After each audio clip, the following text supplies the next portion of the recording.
News, Britain's news channel. Westminster is going around in ever-decreasing circles, followed by the media. Britain is broken. How on earth did we get into this mess? But more importantly, how do we get out of it? Join me at 7 p.m, Mondays to Thursdays on Barge, here on GB News. We will have open, rational debate. We've got to work out how Britain moves forward from this. Join us here on GB News, the People's Channel. Britain is watching. When the news happens, it happens here. And really important breaking news. Breaking news this morning. On TV, radio and online, the news starts here on Britain's Newsroom. All the biggest stories and the answers that you need from across the UK and beyond. Join Britain's Newsroom from 9:30 on GB News. The People's Channel, Britain's news channel. Join me, Patrick Christie's, Monday to Friday, 3 till 6. We tackle the day's news agenda like you've never seen before. It's high tempo, high octane, the most controversial topics and the best guests. You will not be able to take your eyes and ears off it. I'm not afraid to ask the questions that you really want answered. 3 till 6 p.m, Monday to Friday on GB News, the People's Channel, Britain's news channel. People in Britain, they love free speech, but they also love fair play. I don't care if I'm speaking somebody from a trade union, from the Labour Party, somebody from the SNP. And I think the viewers like to see that actually we can challenge one another, but in a positive way. We think we ask the questions that people want to ask, and often we ask the questions that we wanted to ask in Parliament but never got the chance to ask. So join us every Saturday, 10 a.m. till noon on GB News, Britain's news channel. It's all about family, being in people's living rooms, all the interaction and getting to know who our viewers and listeners are. When I was young, my dad used to say, no, stop arguing. I wanted an outlet that would enable me to give my opinion. People are going through a really hard time right now, and I know that you don't feel like you're being listened to by the establishment. I came to GB News because it's the People's Channel, and I want the audience to have their say on the events of the day. We're dynamic. We do something different. Democracy shows that the wisdom of the nation is in its people. I get to travel to find out what the story is from a personal perspective. The British people aren't fools. We know when we're not being told the full story. We've got to work out how Britain moves forward from this. It's the best country in the world. The establishment had their chance. Now we're here to represent your views. Britain's watching. Britain's watching. Britain's watching. We're proud to be GB News, the People's Channel, Britain's news channel.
Good morning to you. It's 6 o'clock on Tuesday, the 8th of August. Today, the transport of a further 20 migrants onto the Bibby Stockholm barge has been blocked because they have a fear of water.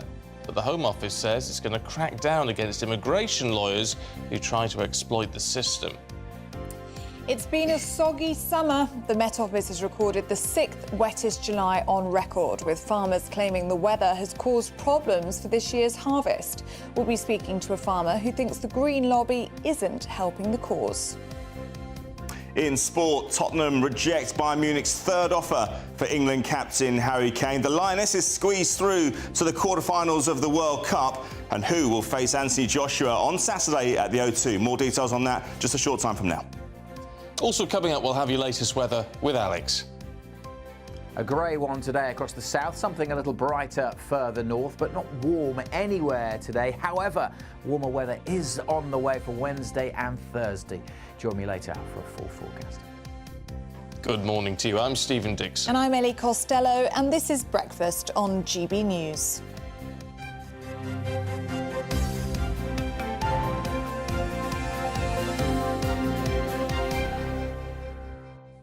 Now, do you wake up feeling at one with nature? Or are you irritated by the dawn? Because if you're up at this time of day, you probably hear the dawn chorus. Does that drive you mad? Because it shouldn't do. If it does, it shouldn't do, because it's in several of the papers this morning. But researchers found that places that don't have as much bird song, people are more likely to be admitted to hospital with mental health problems. Really? Really? So it's very good for you. The sound of birdsong is good for your mental health. It is actually good for reducing anxiety and mood disorders. So listening to the birds is good for the soul. We sort of knew it, but it's now they've proved it. I don't really like that sound in the morning, though. What? Especially when you're trying to sleep. Well... When I'm trying to have a lie-in, that is the most annoying sound, the birds, and you can't do anything about it either. No. They're just there. You've just got to let it wash over you and know it's doing you some good. Yeah, that's probably what I need to do. But when I am away in the country, maybe you've gone away for the weekend or whatever, it's the stillness in the mornings that's quite nice. You don't get that in London, really, do you? Oh, no, I suppose not. No. Well, I don't live in London. Do you get lovely bird song? I do. We've got loads of birds in the garden. Oh. So it's lovely. And it doesn't drive you mad? No, I love the bird song. Maybe it's a getting older thing. But I love the bird song. Yeah, well, it depends on the sound. When it's squawking, less so. Yeah, if it's magpies, it'd be a problem. Yeah, that would be a problem. On the theme of wildlife, there's a new study out today about foxes. Do you like foxes? I do like foxes. Well, apparently, urban foxes, because, you know, you hear about those city foxes who are really bold and they go through the bins and they're not scared of human beings anymore. Apparently, this new research out today says that urban foxes are actually no more cunning. They're just a bit lazy. Oh. And that's why you see them coming right up to humans or going up to the bins to look for food. They don't want to scavenge for their food anymore. They're just lazy. Well, why would you if they're not brave. They're not brave or cunning. They're not brave or cunning, just lazy. Oh. And the country foxes are a little bit cleverer or a bit more willing to hunt for their food, it would seem. Well, they have no choice. Well, yeah, that's true, exactly. Mind you, urban foxes always look really skinny. Well, they probably can't find any food. Oh, no, it's not right. See, I actually do really like foxes. I think they're very cute. Sorry, that's probably going to really annoy lots of you. Might do if you're city dwellers. Yeah, and they can be a blight on lots of households, I think, especially if you own chickens. But I do think they're very cute. The fox, do you like a fox? I love a fox. Would you feed a local fox? If I had one to feed. Oh, right. I would, yeah. I know lots of people that feed their local foxes. Do get in touch on those stories or any of the stories that we're talking about today. gbviews@gbnews.com. Now, I expect you'll have something to say about this one. 20 migrants who were to be moved onto the Bibby Stockholm barge in Portland have had those transfers cancelled after lawyers from a refugee group claim they had mental health concerns and that some of them were scared of water. So in total, only 15 people were moved onto the barge yesterday, even though it has a capacity of 500. The government is still housing over 50,000 migrants in hotels across the country at the cost of £2.2 billion a year, which is triple what it spends on homelessness. Well, our reporter Jeff Moody is in Portland and he's asked some young people there what they think about it all. No hate, no fear. Refugees are welcome here. Yeah! Anyone doesn't agree? I don't agree with it. What don't you agree with? Them all coming here. It's about a bunch of random men coming here. It's putting us in risk and it's putting our island in risk. Why are there no women coming here and it's all just men? Why is there no women? Where's the kids? If they're getting kicked out of their country, why aren't kids and women also getting kicked out? And why is it all men? Yeah. Different people, like some people agree, some people don't. It's like a massive split.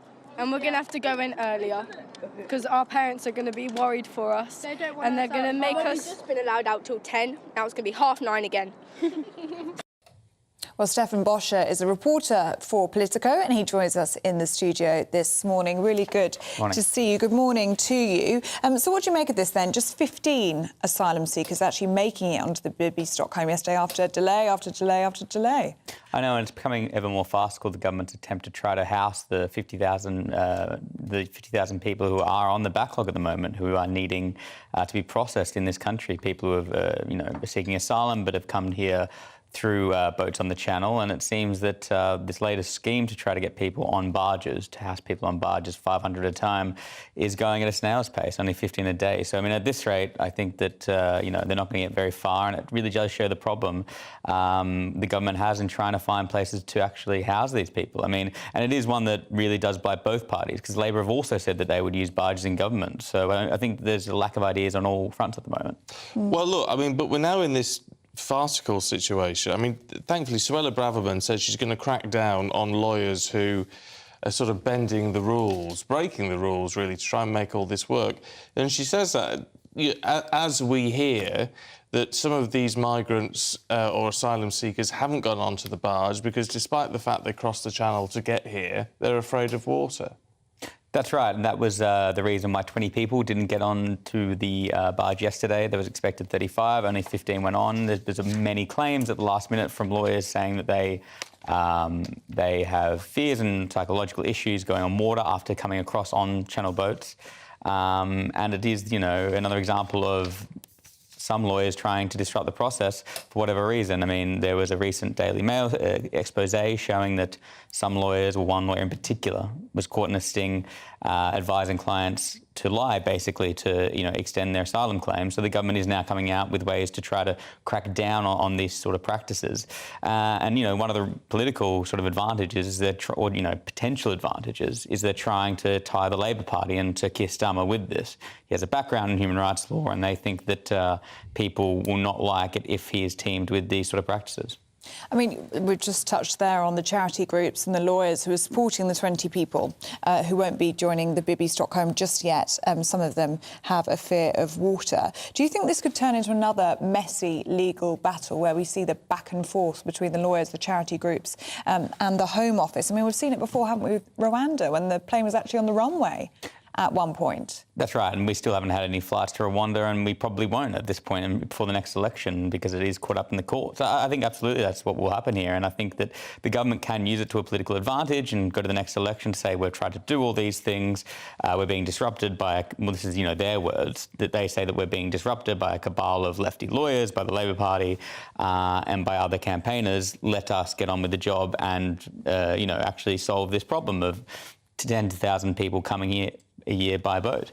But at the moment, the actual, you know, willing to supply practical solutions is lacking. So we're in this situation where, obviously, we're trying to rehouse these people on a barge, but none of this is actually going to stopping the people getting here in the first place. I mean, we need a double-edged approach, don't we? We do, and the government's put a lot more money into trying to enforce boats coming across with the French government, and I think that is the key thing. It's going to be more engagement with our French partners, more engagement with the EU to try to stop the people smugglers letting these boats come in the first place. Because at the moment it seems like a trade that's been very much going without any sort of repercussions in France, or if there is, then there is really not enough to stop these, you know, massive amounts of people coming over by boat. And we're seeing, you know, more stories of people being turned back by people smugglers or people smugglers who are willing to throw people off boats. So I think that law enforcement's certainly needed, yeah.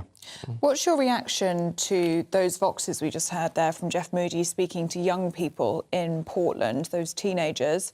Seem to divide that group, some of them saying refugees are welcome, and then there was a young girl there saying she doesn't understand why it's just men, why there's no women and children. It's the first, sorry. I was about to say, it's a different story.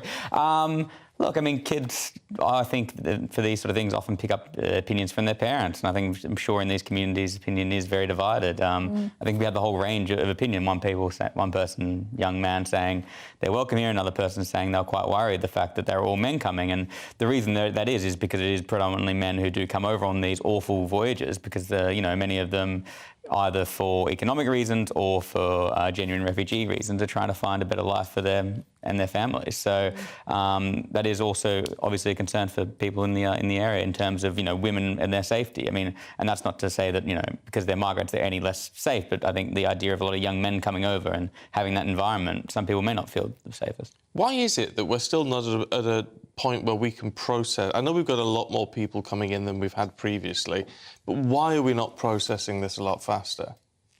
I think it's just the sheer amount of numbers and the cost it would take to process them at such a rate. I mean, I'm from Australia, where we had similar political battles over many years, and the amount of people who came over by boat was, a fraction compared to the UK is seeing. We're seeing, tens of thousands a year, and at a time where the government is trying to have a period of fiscal consolidation and spend less on government outlays.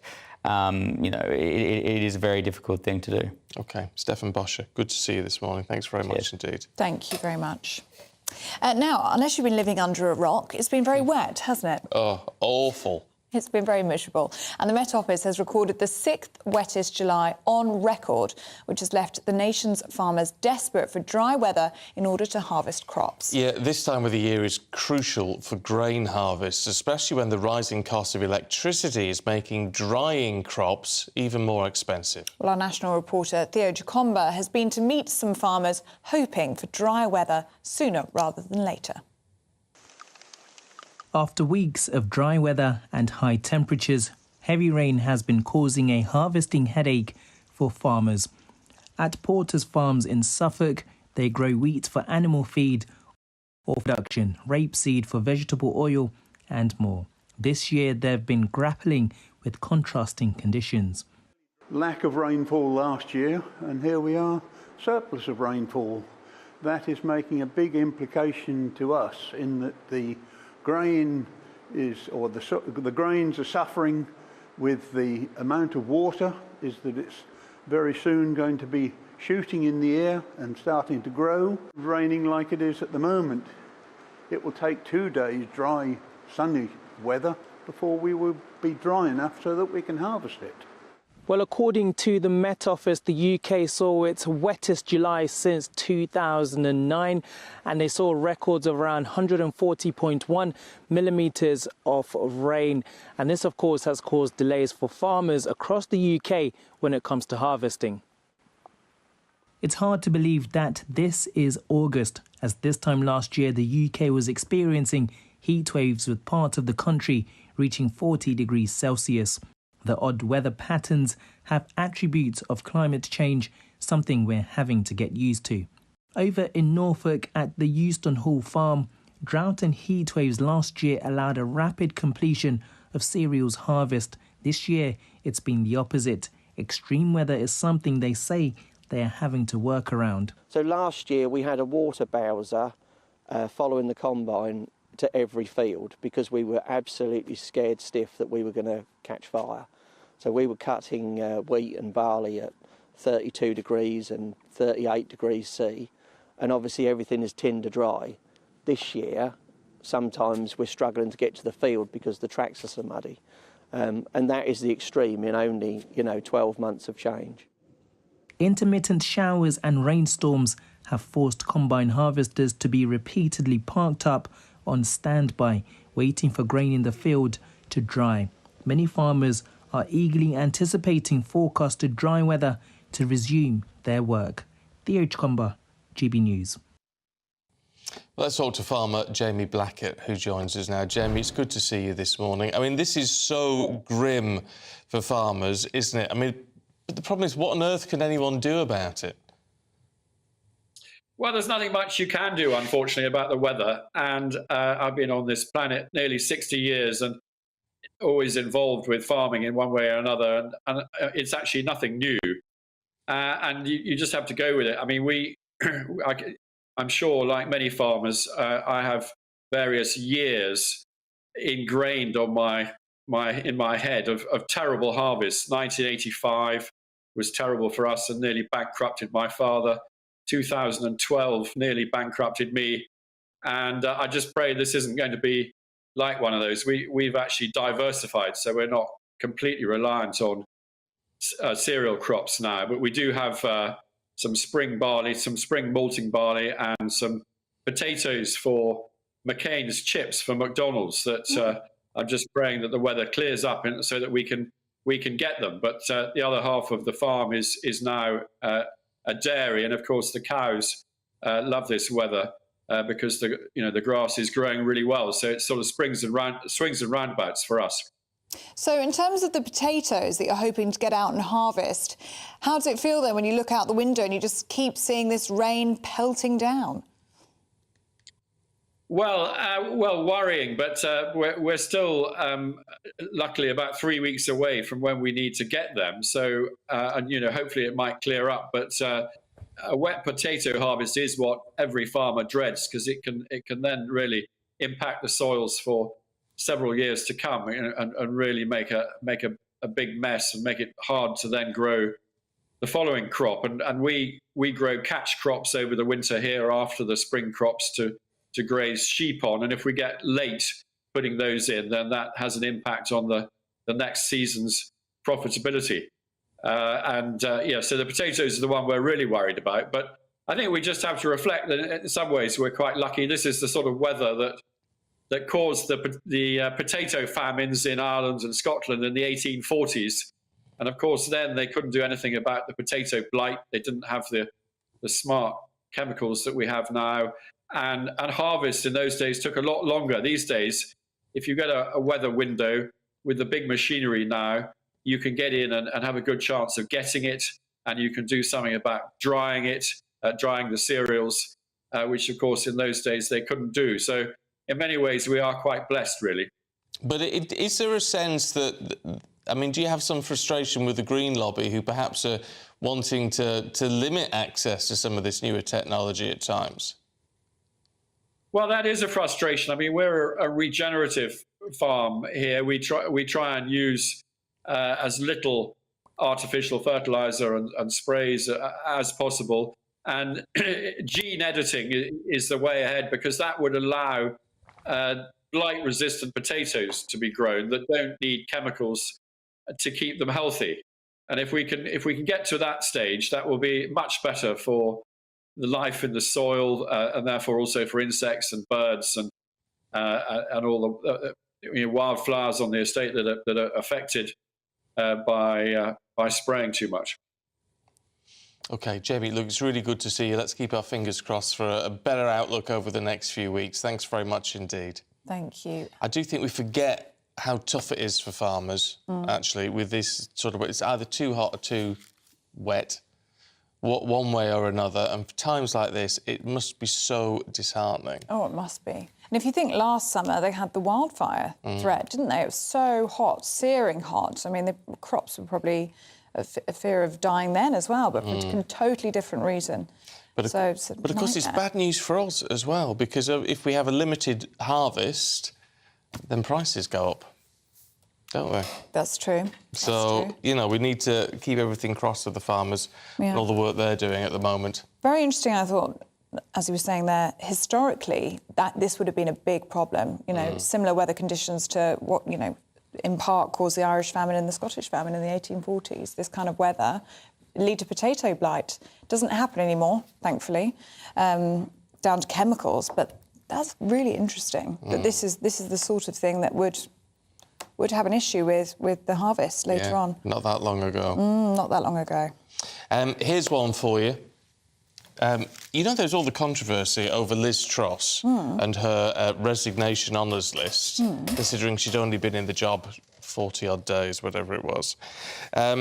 Anyway, she's 14 gongs she's given out. Oh, yeah. Order of the wet lettuce, the Daily Star's calling it, which is, a little bit nasty, isn't it?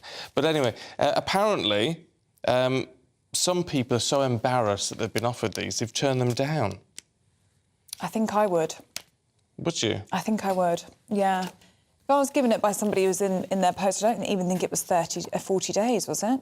I don't know. But very long. Essentially, there's one gong for every 3 days that she was in office. You'd just be a bit like, oh, it's all right, thanks. I'll wait for the next round. Would you? You might not get another chance, though. I think I'd be like, it's all right, Liz, don't worry. Thanks for the thought, but it's all right. What about you? Would you take it? Yes, take it? I think I'd take it, especially if it was a knighthood. Oh, yeah. I'd take it. That would be nice, wouldn't it? I mean, you'd take it. You would. Maybe I would if it was actually on the table. Dame Ellie Costello. Yeah, it does sound good, to be fair. There is nothing like a dame. But by order of the wet lettuce. This is the Doesn't trouble. quite have the same ring to it, does it? It doesn't quite, no, I don't think that's the official title. No. Anyway, talking things all being wet and horrible, and after talking to Jamie a moment ago, let's see what the weather's going to do for you right now. Here's That warm feeling inside. From Boxed Boilers. Proud sponsors of weather on GB News. Morning, I'm Alex Deakin, and this is your latest weather update from the Met Office for GB News. It's going to get a bit warmer over the next few days, but still on the cool side today, with a north-south split. Dull and damp across the south. Rain and drizzle has been trickling in. A murky old start to the day around the coast of South Wales and southwest England. That rain and drizzle is heading up towards the Midlands, and things clouding over southeast England and East Anglia too, with some light rain trickling in here at times this afternoon. Northern England, Northern Ireland, southern central Scotland, mostly a fine day. Just a few showers in the far northeast, where it's still quite breezy. Temperatures still mostly below average for the time of year, struggling to reach 20 Celsius. Now, there will still be some of that rain around this evening across parts of the Midlands, East Anglia and the southeast. Could even be the odd heavier bit of rain for a time, but it does tend to ebb away, and most places will be clear with light winds across central and southern Scotland. Will be quite a chilly old night, actually. Temperatures well down into single figures in the countryside, and most places starting at 10 or 11 Celsius on Wednesday. But it is going to be a warmer day with a bit more sunshine around.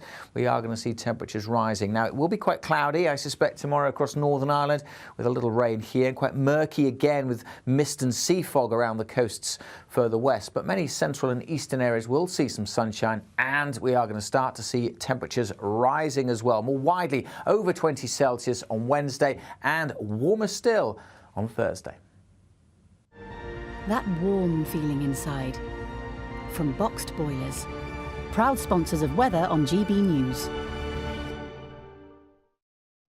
See, I wasn't paying attention to Alex there. Light on the horizon for Jamie. There is sunshine coming. 25 degrees. Mind you, he was up in Scotland. I didn't see the weather in Scotland. I didn't see any of it. I was busy. He was busy gossiping things. to me, weren't you? But apparently it's going to be lovely. Yeah.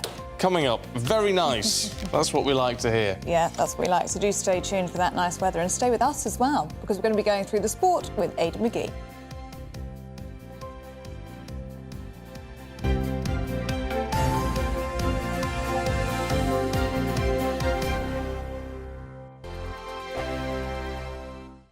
What you get for breakfast is something that, if we do our jobs right, you will wake up to news that you didn't know the night before. It's a conversation. It's not just me and Eamonn. We want to get to know you, and we want you to get to know us.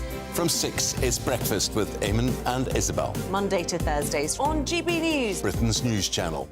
When the news happens, it happens here. And really important breaking news. Breaking news this morning. On TV, radio and online, the news starts here on Britain's Newsroom. All the biggest stories and the answers that you need from across the UK and beyond. Join Britain's Newsroom from 9:30 on GB News. The People's Channel, Britain's news channel. Join me, Patrick Christie's Monday to Friday, 3 till 6. We tackle the day's news agenda like you've never seen before. It's high tempo, high octane, the most controversial topics and the best guests. You will not be able to take your eyes and ears off it. I'm not afraid to ask the questions that you really want answered. 3 till 6 p.m, Monday to Friday on GB News, the People's Channel, Britain's news channel. Westminster is going around in ever-decreasing circles, followed by the media. Britain is broken. How on earth did we get into this mess? But more importantly, how do we get out of it? Join me at 7 p.m, Mondays to Thursdays on Farage, here on GB News. We will have open, rational debate. We've got to work out how Britain moves forward from this. Join us here on GB News, the People's Channel. Britain is watching.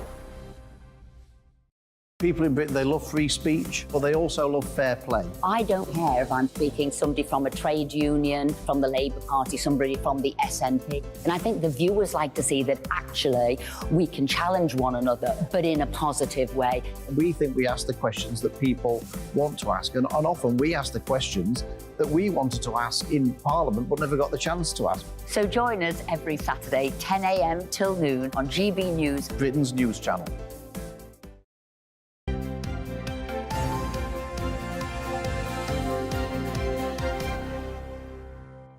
6:25, still to come on today's programme. At 6:45, we'll talk to the Lord Chancellor, Alex Chalk, as the government housed just 15 migrants on the Bibby Stockholm barge in Portland. And at 7:10, it's a battle for buses. Locals are up in arms as figures show rural bus routes in England have declined by 50% over the last decade. So we'd love to hear from you on any of that or anything you want to talk about this morning. Actually, gbviews at gbnews.com. We just like the company, don't we? We do.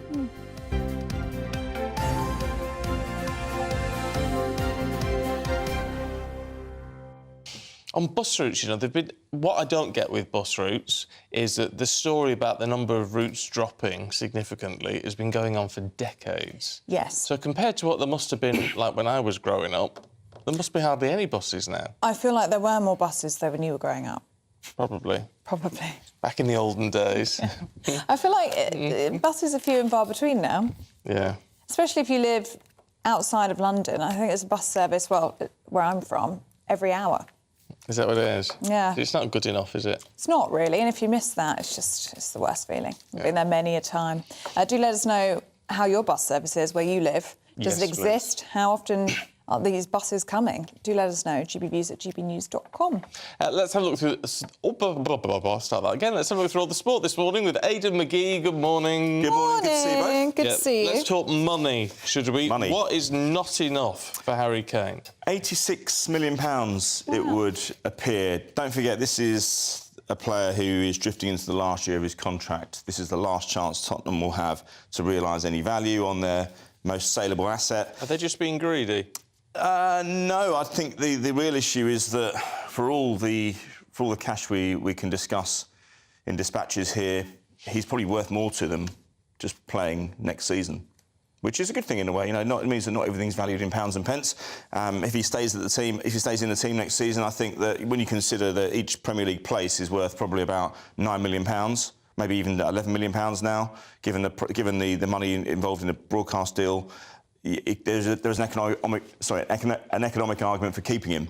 So three bids. The Kane camp have said that they want it resolved by Sunday, and that's when Tottenham kick off their season against Brentford. He holds all the cards here, but I don't think they are near enough in terms of valuation. I think Tottenham want £100 million here, and still Bayern Munich are 14 million below that. But at what point does Harry Kane say, well, I'm not really going to perform for you next season, because he clearly wants to go? I don't think he necessarily does want to go. Ellie doesn't think he wants to go. I don't think he wants to go. I think he likes Spurs. I think he wants to stay. I think, look, the problem is Tottenham won't sell him at this stage to another English club, because it's very embarrassing if he comes back and scores a hat-trick for Man United or Man City next season. City don't need him anyway because they've got Haaland. So Tottenham want him out of England. Bayern Munich's a good solution there. He would go to Bayern Munich with the hope of winning the Champions League. This is a side that's won. No side has won the Champions League more than Barcelona. More than Bayern Munich outside of Barcelona and Real Madrid in the last 20 years. So that's the reason he's going there. It's not so much the German title, but losing your England captain. Does it say much about your ambition? Surely, if you're a big club, you fight hard to keep him. That would be my view. OK. Should we talk about Chloe Kelly? Love her. QPR fan. We see her at games sometimes. She is indeed, yeah. Oh, she seems like a nice girl. Yeah, she is, yeah. She also takes a very good penalty. Yes, because and she's good at that as well. England were up against it yesterday. They laboured to a goalless draw against Nigeria. 3 minutes from time, Lauren James was sent off. Lauren James was the star of the third game in the group stage, scoring 2 goals, creating 3, having a goal disallowed. Wasn't the same story yesterday. And I felt the TV coverage was a bit kind to her, actually. It was a very petulant kick-out. It was reminiscent of David Beckham back in 1998. Now, I don't want to get back to the era of players being vilified the way Beckham was back then, but I think she was due a bit more criticism yesterday for what she did, because she put her side in a perilous situation. They needed to brave the storm in extra time. Nigeria were very impressive, and it took a penalty shootout for them to get through. Now, if you look at it holistically, England's 4 games so far, notwithstanding the performance against China, they've been very ordinary in those other 3 games, and they're going to raise it for the next game, which looks like it's going to be against Jamaica. Having said that, the USA are out, Brazil are out, Canada are out. It's opening up for England if they can get it together in the remaining weeks or days of the tournament. I think they'll go on and win it.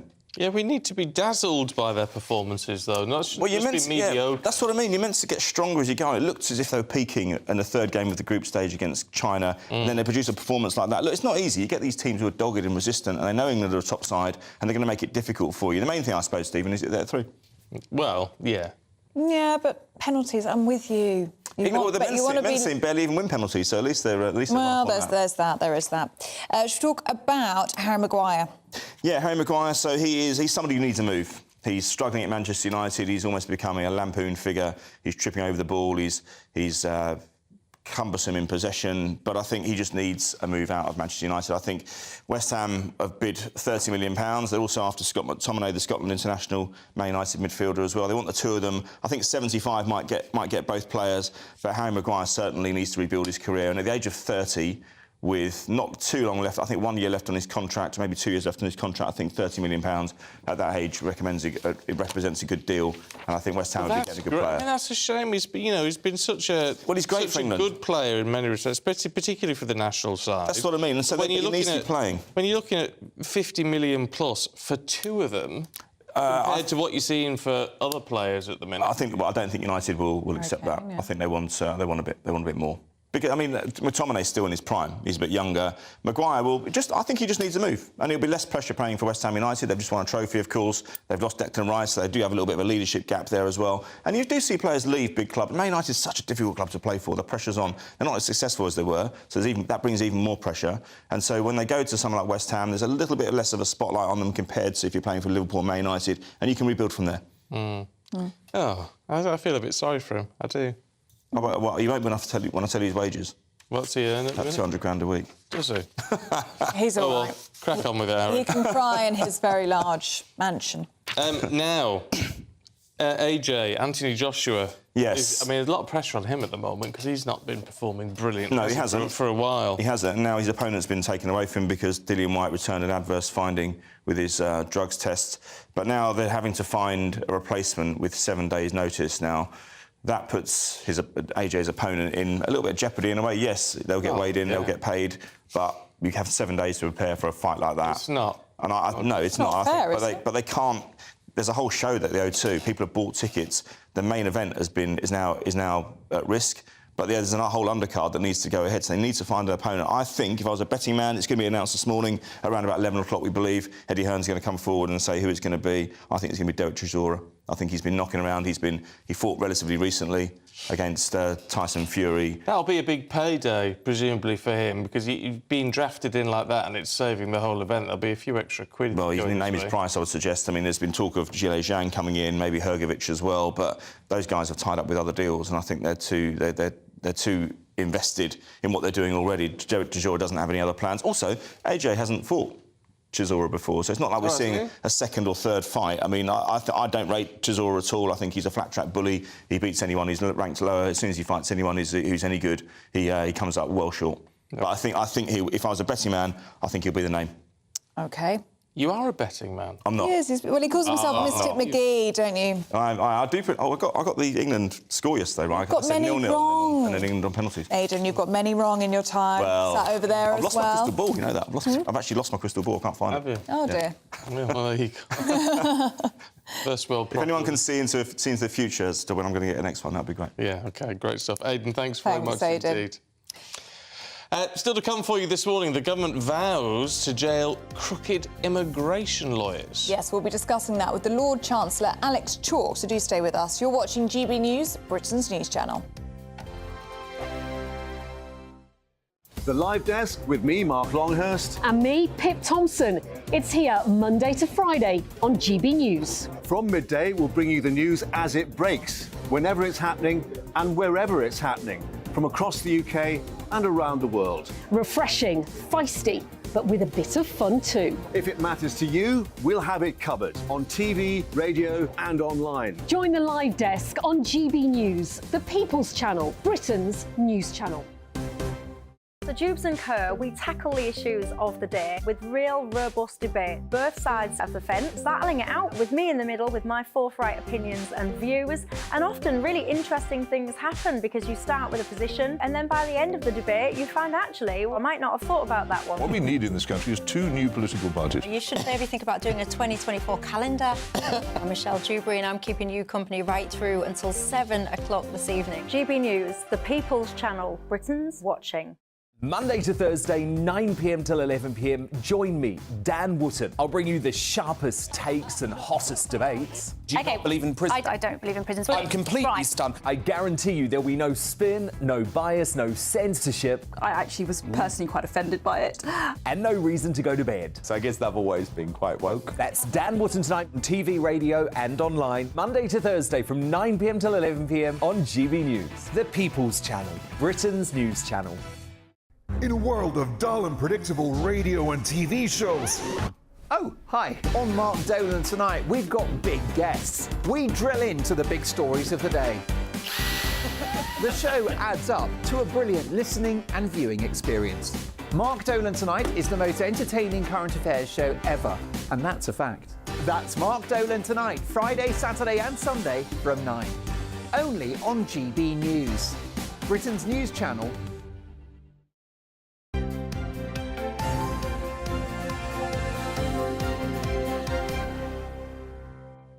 Morning to you, 6:36. On the Bibby Stockholm issue, Andrew has been in touch. I don't know if you're joking or not, Andrew, to be fair. He says, as a local resident, I'm pleased that our region is offering safe and secure accommodation to these brave young men. I don't know, brave, I don't know. But he says it will be good for our local economy too. As the owner of a cash-only hand car wash, I'll hopefully be able to offer some work to migrants as I struggle to find local people to cover my vacancies. This is where I wonder if you're joking or not, because that's illegal. They can't work, no. Andrew. So I say I don't know if you're joking or not. No. On that one, I'm not sure. And the government's also clamping down on that, aren't they? They announced yesterday they're going to triple fines on people who allow illegal migrants to work, so do be careful with that one, Andrew. Neil says, could I ask, when Border Force go and rescue the migrants in the small boats in the Channel, what then happens to the actual boats they were in? Are they recovered and destroyed, recovered and sold, or are they just left in the Channel? Well, Neil, I have been down to Dover many a time, and I'm not sure what happens after this, but they go into something called the graveyard, and it's just all these dinghies kind of stacked up. And it's just to the side of the port in Dover. And I imagine then they are destroyed because many of them are not in a very suitable condition once they arrive here.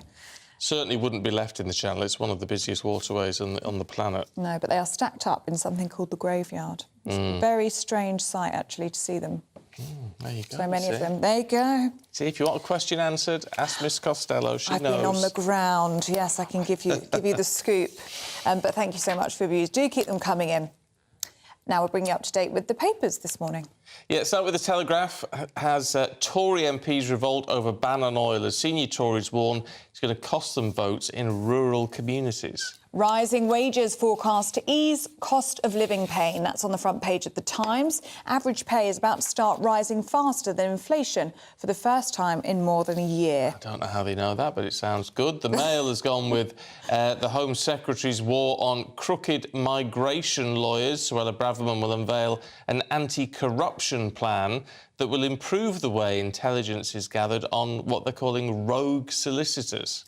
The front page of The Guardian has gone with air pollution helping to drive a surge in antibiotic resistance that poses a threat to human health worldwide. And the Eye has A-level grades marked down, no exceptions for teachers' strikes, as students are going to miss out on top grades next week. I'm sort of torn over, because, you know, the results tend to get better and better every year. Yeah, it's got a bit out of hand, isn't it? I think it's got a bit out of hand. I mean, it's, you know, it's tough for the students involved. Last year, 51% of results were an A or an A star. 51%? That's bonkers, isn't it? Yeah, that's not so it can't carry on that way, but it does seem as though this year they may start to come back down. OK, let's have a look. If you're a student. No. Let's have a look at the papers in a bit more detail then this morning with Andy Jones and Nicola McLean. Good morning to you both. Good to see you. Andy, let's start with the Telegraph, should we? Looking at this Tory MP revolt on a ban on oil for central heating. Absolutely, and all of these Tory revolts are in countryside constituencies and they know their constituents. The government is talking about banning oil boilers. 1.7 million homes have an oil boiler, many of them in rural communities. The reason why typically people have an oil boiler is because they're not attached to the grid and they can't get gas, so they have an oil boiler. The government wants to drive them towards having heat pumps by 2026, ban on new oil boiler sales by 2026. Many countryside MPs are pushing against this. George Eustace, former Environment Secretary in the Cabinet under Boris Johnson, I believe, says this is ULEZ for rural communities. Obviously, the ULEZ has proven a big election issue in places like Uxbridge on the outskirts of London, and it's obviously been a big pushback there. People saying that they believe in the green initiatives, but that's taken it too far. And also, you know, as those 1.7 million homes, many of them in rural communities, will be saying, what other options do we have? We've got heat pumps, which are really expensive and don't necessarily work. Lots of criticism of heat pumps. What else do you want us to have? To be fair, I know nothing about heat pumps, but they must blooming well work. Otherwise, why are people being told to get one? The jury is out on the long-term effectiveness of a lot of these products. And if you've got an oil boiler that's worked for you and your community for centuries, not centuries, but, you know, an awful long time, you're a bit like, well, is it better for the environment to get rid of them? Is it cost-effective to get rid of them? And I tell you what, if you're in one of those rural homes on a farm, miles away from anywhere, you want to make sure your heating's working, because it can be perilous if it doesn't when we get these horrible winters. But it's the upfront cost with all of this, isn't it? I mean, we just spoke to a farmer there a few minutes ago who was talking about the challenges on a farm. I mean, it's almost the last thing that these farming communities need. Exactly. You had that gentleman talking about price wars, etc., cost of living crisis. It's awful. And you get these things come completely out of the blue, a legislative swish of the pen in Westminster, and you're suddenly looking at a few grand extra costs. Yeah, well, I mean, that's the problem. We used to have an oil system. Did you? Back at home, yeah. Is that nice and toasty? It was toasty, but because the problem is it does cost a lot of money when you have to have the oil tank filled up again. Wow. So you sort of pay it all out in one go, but of course once it's full, it's going to last you a while. Nicola, should we look at crooked migration lawyers in the Daily Mail? Yeah, so Suella Braverman has announced that she's going to clamp down on crooked immigration lawyers who are charging up to $10,000 to create fake asylums. She's saying that she's really going to crack down on it, and she wants to see the worst offenders go to jail for up to 14 years.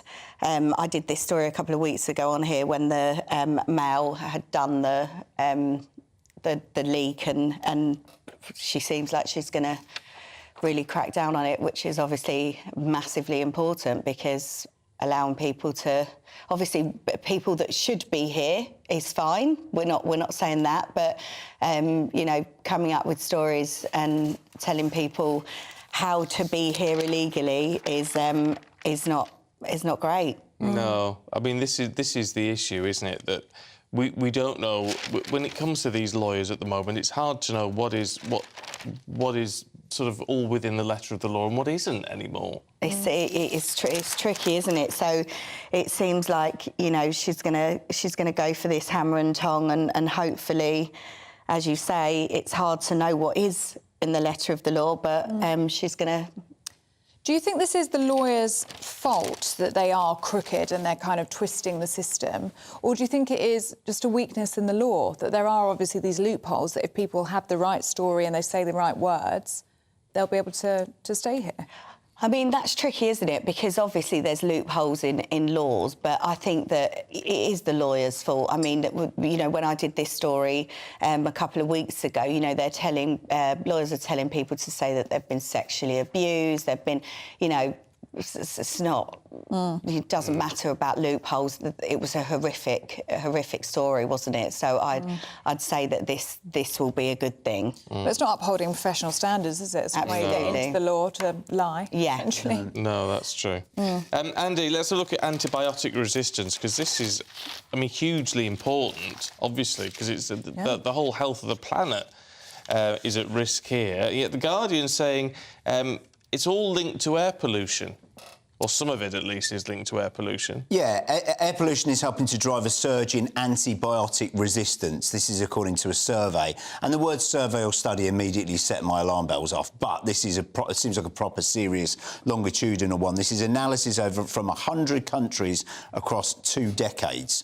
So you start to sort of think, well... All right, it's got a bit of weight behind it. Yeah, it's got a bit of weight behind it. What does it say? It says air pollution particles contain antibiotic-resistant properties, which can increase in wheezing and coughing in many cases, but critically, it increases our resistance to antibiotics. Now, antibiotics are given out to cure all sorts of different things, and it's essential to public health and personal health in this country. And obviously, if we're resistant to antibiotics, this spells a big danger for all of us. Yeah.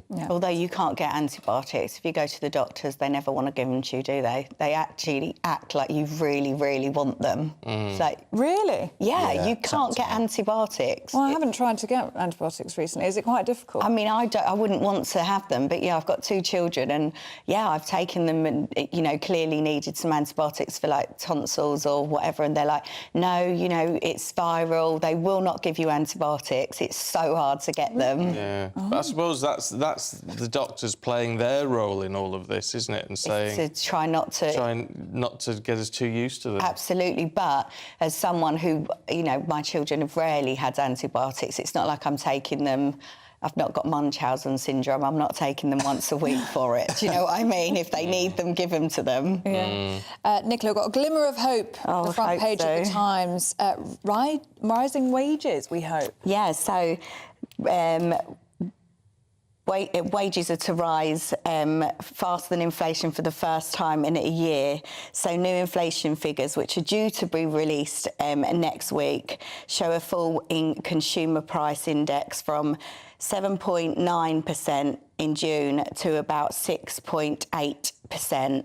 It's going to be people that are going to benefit the most, though, are going to be homeowners because mortgages and rent are going to go up. So it is a bit of a glimmer of hope, but then also not so much.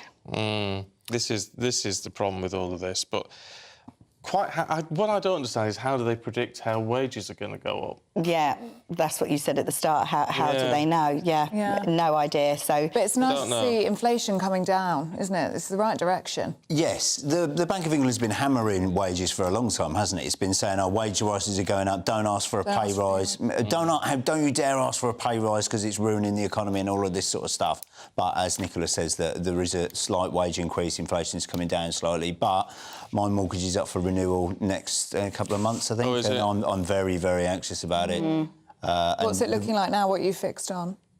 I need to speak to my mortgage broker, but at the moment I got an email from them saying that I was very immediately slightly terrified. It's that moment where you get a horrible bill, isn't it, and you're scared to open it. Yeah. It was a little bit like that. Well, we've had lots of viewers in who fixed on something like 1%, 2%, and now going up to 6, 7, you know? Yes. Tripled.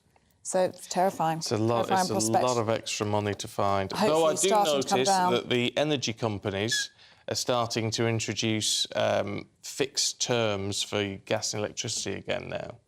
They're coming. They're not particularly good deals. The ones I've seen, I have to say, sort of fixes you on what you're currently paying on variable. So if that variable is going to keep dropping, then you're going to be out of pocket on a fixed-term deal. It's difficult to know what to do. It is really hard. If you've been offered any of these new fixed deals, let us know at gbviews at gbnews.com. It'd be fascinating to know if you're tempted by that or not, the deals that you've got on offer at the moment. Hopefully it shows that we're through the worst, though, if these fixed deals are starting to come out onto the market. Yeah. It suggests that we're through the worst of it, at least. Glimmer of hope on the horizon, we hope. Yeah. Andy, Nicola, we've got to leave it there, I'm afraid, because we're going to our government round, but that was brilliant. You're with us the rest of the morning, aren't you? Thank you very much. Yeah, let's talk government policy now, should we? We can talk to the Lord Chancellor, Alex Chalk, who joins us from Westminster. Very good to see you this morning. Can we talk about the barge to begin with? What is going on? It houses 500. There's only 15 people on it. 20 people are scared of water, apparently, so are now not going on it. I mean, it seems farcical, to be honest. Well, look, we are doing absolutely everything we can to ensure that the huge cost that the British people are facing at the moment, some £6 million a day on accommodation, is brought down. And that's why the Home Office has secured this barge. And we will do everything we properly and lawfully can to ensure that people come out of those expensive hotels onto the barge, which we think is safe and decent accommodation, so that, yes, of course, we're fair to individuals, but we've also got to be fair to the British people as well, because they are the ones who are funding this. And that's why we will do everything we can to ensure we can get more people onto the barges. I think you're alluding to the fact there have been some legal challenges. Well, we will meet those legal challenges, and we will do everything we can to address them, to win the day, and to ensure that more people get on that barge. But just 15 so far on the Bibby Stockholm. I mean, it's moving at a snail's pace, isn't it? It's not doing anything to tackle that huge backlog of 50,000 people, 50,000 migrants that are currently in hotels. It's costing us £2.2 billion a year. I mean, the system is broken, isn't it? Well, there's a couple of things to say. First of all, in terms of the backlog that you referred to, that backlog is coming down. So it's down by 17,000 over recent weeks. The number of decisions up by 35%. The Home Office is doubling the number of caseworkers, etc. But of course, we've got to get it down. But this barge sends a very powerful message that those people who want to come to our country illegally, who want to jump the queue compared to those who play by the rules and do the right thing, for whom we will always have open hearts and open homes. But if people don't want to play by the rules, then they shouldn't expect that they're going to waltz into four-star accommodation, but they are potentially going to go onto a barge. And that sends a really powerful message. So yes, the numbers are small. Yes, there are legal challenges. We will do everything to address those legal challenges and to restore fairness for the British people. Talking of sort of playing by the rules, what's going on with immigration lawyers then? That so much so that the Home Secretary says she wants to crack down and send some of them to jail if they're misbehaving. Are we talking about people blatantly breaking the law or exploiting loopholes in the law? What are we looking at here? Right, so this is really, really important. So we are launching today a Professional Enablers Task Force, which is designed to ramp up our ability to hold to account, to bring to justice that minority of professionals, particularly lawyers, who abuse their position to break the law, right? So this is really important. We're talking about a tiny minority. The overwhelming majority do an excellent job on behalf of their clients. But where they literally make stuff up, dishonestly use their position to try to aid and abet illegal migration, then it's absolutely right that the regulatory authorities come down on them like a ton of bricks. So through this Prison Enablers Task Force, we are transforming our ability to bring people to account. So that's additional training within the Home Office to identify fraud, then to report it to the correct body, and then to support those bodies by providing them with the evidence that they need to hold people to account. So, most lawyers do a fantastic job, but those that don't, those that abuse their position and act illegally, it's very important the system comes down on that like a ton of bricks. I mean, talking about coming down on them like a ton of bricks, I mean, we're talking about potentially serving a life sentence in prison for these crooked lawyers that have been described on the front page of the Daily Mail. I mean, are you confident in that? Is that something that you are happy to back, that life sentence? Because rapists in this country can be sentenced for under 5 years in prison. Right, so, I'm a barrister by background, and for the overwhelming majority of lawyers who do the right thing, they want to absolutely make sure that crooked lawyers are rooted out, root and branch. So there's been life imprisonment for those who aid and abet illegal migration for many, many years. And yes, I'm absolutely comfortable that those who breach their professional duties, who act illegally, should be convicted, punished and disgraced. I'm entirely comfortable with that, and indeed there are various agencies, whether it's the Office of Immigration Services Commissioner, the National Crime Agency, the CPS, they should all be playing their part in rooting out illegal practice. Professionals should not have some kind of immunity simply because they're lawyers, and I speak as one myself. If they behave badly, if they behave illegally, they deserve to be held to account. Can we move on to a slightly different area? the sort of green agenda, if you like, and we know obviously the Prime Minister's made moves with these new oil and gas licences and all this sort of thing. What do you make of what George Eustice, former Environment Secretary, has had to say about oil and those people who use oil to heat their homes because they're off the grid? There's a ban coming into force in 3 years. He's saying that's not fair. It's a ULEZ-style disaster on sort of rural communities. Right.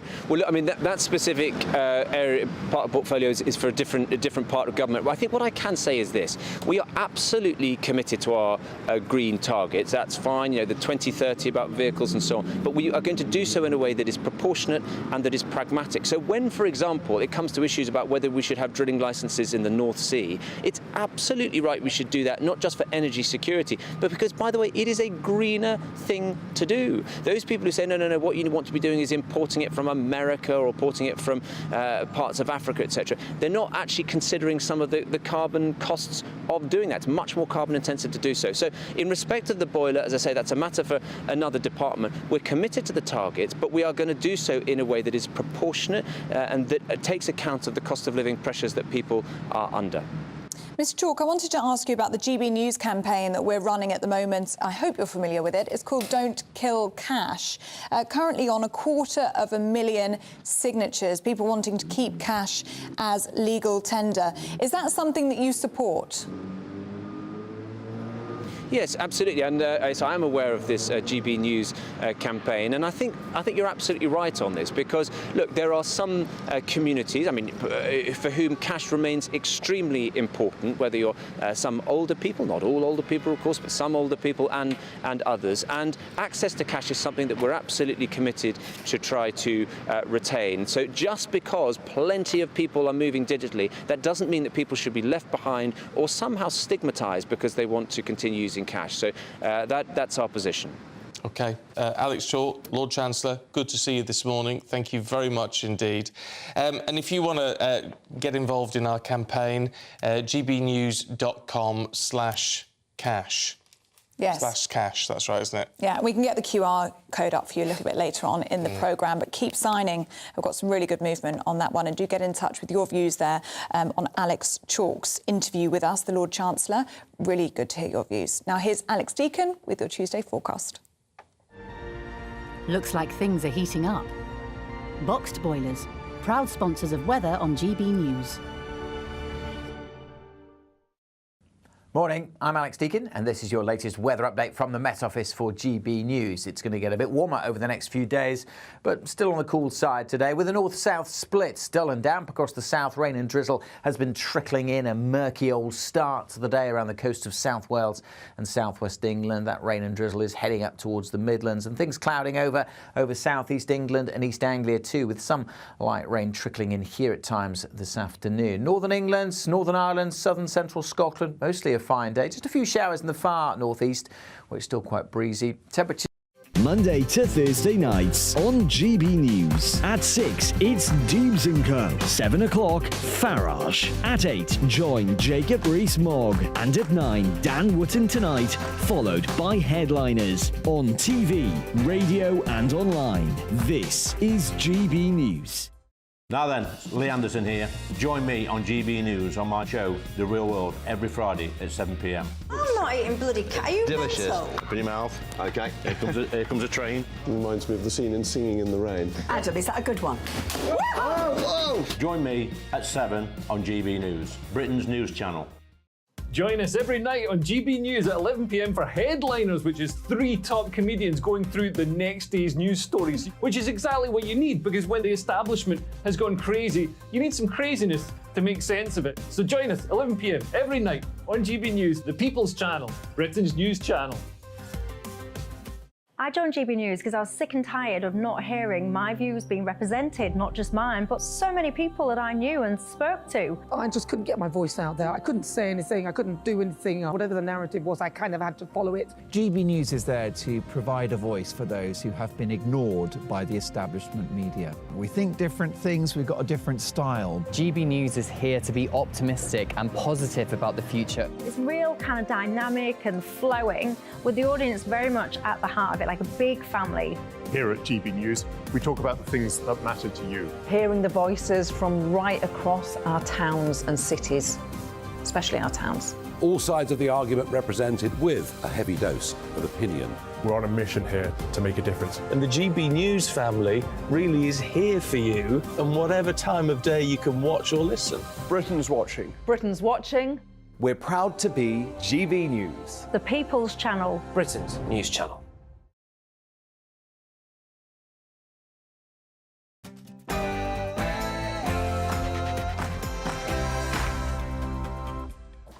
Good morning. It's 7 o'clock on Tuesday, the 8th of August. The transport of 20 migrants onto the Bibby Stockholm barge has been blocked at the 11th hour after some claimed they had a fear of water. That's as the Home Office vows to crack down against immigration lawyers who exploit the system and could face life in jail if found guilty. Elsewhere, it's a battle for buses. According to Labour figures, local bus routes are under threat, with stats showing the number of routes decreasing by 50% over the last decade. And do we need a baby boom to save civilization? Figures show that fertility in England and Wales has dropped to its lowest ever as people struggle during the cost of living crisis. And, of course, we'll have the latest weather for you with Alex. A grey one today across the south, something a little brighter further north, but not warm anywhere today. However, warmer weather is on the way for Wednesday and Thursday. Join me later for a full forecast. Good morning, I'm Stephen Dixon. And I'm Ellie Costello, and this is Breakfast on GB News.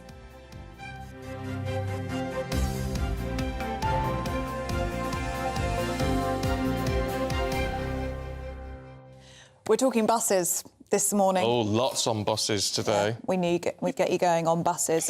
Sorry, I couldn't find mine, so I thought we could share. It's terrible, you know. Very grabby.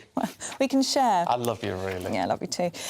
OK, Linda says, again, ageism and decisions made in London where the kidults have masses of alternative transport to cars. There's no intelligent planning when it comes to rural transport. Fred, though, has got a sort of a solution. He says, I think local buses should follow places like Hawes in Yorkshire. Oh, that's where they make Wensleydale. Oh, Hawes. That we could get on board with. There's a great Wensley... You can go to the sort of Wensleydale factory. Only you would make this story about cheese. No, I know. But they've got, like, 1,000 different flavours of Wensleydale. Oh, really? And they do it all. They said they've got a restaurant and things. They do it. It's fantastic. Oh, well, that sounds great. We need to go there. Maybe like go on the bus. Maybe go on the bus. Anyway, if you live in Hawes, the buses are community-owned and run very successfully. So Fred lives 6 miles outside Blackpool. I've just been to Blackpool. The last time he used a bus was 17th of February 1972, which was his stag night. Oh, well, I hope that's a night to remember, Fred. Yeah, get a bus in Hawes and go and eat something at the Hawes. Well, that sounds great. The Hawes, it's not a factory, what do you call it? Cheesery. Cheesery? Cafe? Cheese cafe? Lovely. Sounds good. Which I was thinking, back when I was a kid, we had Ribble buses, which were, like, privately run, and then you had the corporation buses, which I presume were run by the council. Maybe that's the way we're going, though. Maybe it has to be community buses. I went down to Dorset, I think it was last year, might have been the year before, and it was this lovely man, David, I believe his name was, and he, just one man, if you're listening, David, you're a legend. Just this one man campaigned to keep the bus route, and it worked. He stood up to the local council, and now it's community bus service. Along the Jurassic Coast, I believe, if my memory serves me correctly. Maybe that's the way we're going. Yeah, maybe. But what do they expect people to do? The village I'm from, they got rid of the bus service. Really? So if you lived in the village, you had to drive. There weren't any buses, so you got to drive. Well, it's very difficult socially as well, isn't it? If you want to go out for a nice drink and you live in the countryside, it's very difficult to get a taxi unless it's pre-booked. If there's not a bus service, what do you do? Yeah. You just have to drive and not drink. Well, I mean, that's part of the problem as well. That's part of the problem as well, isn't it? But do keep your views coming in on buses or indeed any of the stories that we're talking about today. gbviews@gbnews.com. We used to get Marge's cars. What's Marge? Was that the taxi when service? you wanted to drink. Marge, yeah. Marge's cars. She only had the one car. Did she? It was a Mondeo, but she was always behind it, squeezed in behind the steering wheel. It was like an episode of The League of Gentlemen. Marge in her Babs Mondeo. Cabs or whatever it was called. Yeah, Marge's cars. I don't think she's no longer with us, isn't Marge? Oh. But yeah. Well, what a legend. Marge in her Mondeo. I've got a vision. She was a grumpy old devil, was Marge. Was she? But, you know, she got you there. Did you give her trouble? Did you give her lip? No, you wouldn't dare. Oh. You wouldn't dare. You know, I bet you've got someone like that in your community. You wouldn't dare give her lip, no. She'd throw you out. She'd throw you out halfway down the good. road. Have you given her lip? Yeah. Good on you, Marge. Terrified of Marge. God rest you. Anyway, on that note, we need something to smile about today. We say this every day. We need something to smile about and have a bit of a giggle about, because otherwise the world is just going crazy at the minute. Birdsong, please. We were talking about birdsong a little bit earlier. Good for your mental health. Good for your mental health. We could do some birdsong playing in here, because it gets a bit depressing when you think about the migration problem which this country undoubtedly has now. The government's starting to tackle it, though, because it's moved... How many have we got in this country waiting to be processed? 50,000? Over 55. 50,000, right. Yeah. So, but anyway, the government's made some moves, and it's moved 20 illegal migrants. Well, no, 15, actually. 15? Beg your pardon, 15. Because 20 others who were meant to be moving on to the Bibby Stockholm barge in Portland, they've had their transfers cancelled.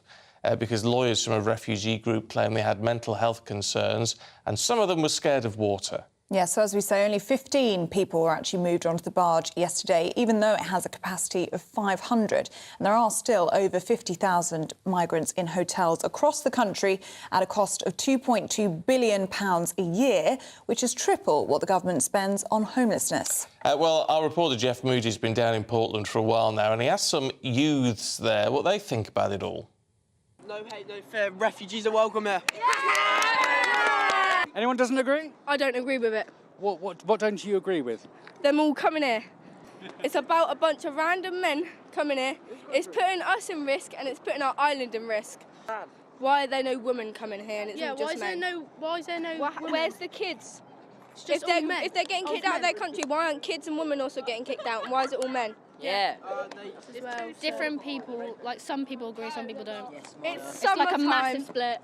and we're going to have to go in earlier because our parents are going to be worried for us, and they're going to make us... We've just been allowed out till 10, now it's going to be 9:30 again.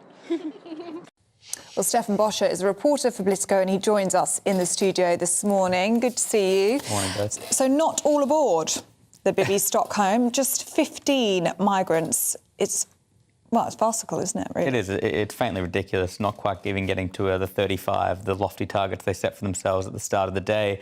As you said, there were a number of legal challenges, which meant that 20 people, 20 asylum seekers were not able to get on the boat due to a campaign group called Care for Calais putting in submissions saying that they, the people who weren't on the boat, the 20 people who weren't on the boat, had been suffering PTSD and were afraid of water because of the trips they'd made over the channel. And we had, Alex Chalk, the Justice Secretary, talking to you two just before, and he seemed, relatively upbeat. And I think that, the government's position is that they are doing this to try to get costs down for the taxpayer, because the previous accommodation option, of having people in hotels was so expensive that anything is better. But if you can't get people onto the barges or get them anywhere else, it seems like a solution that isn't really working at this point. Right, this sounds cynical, and you've got to be a little bit careful.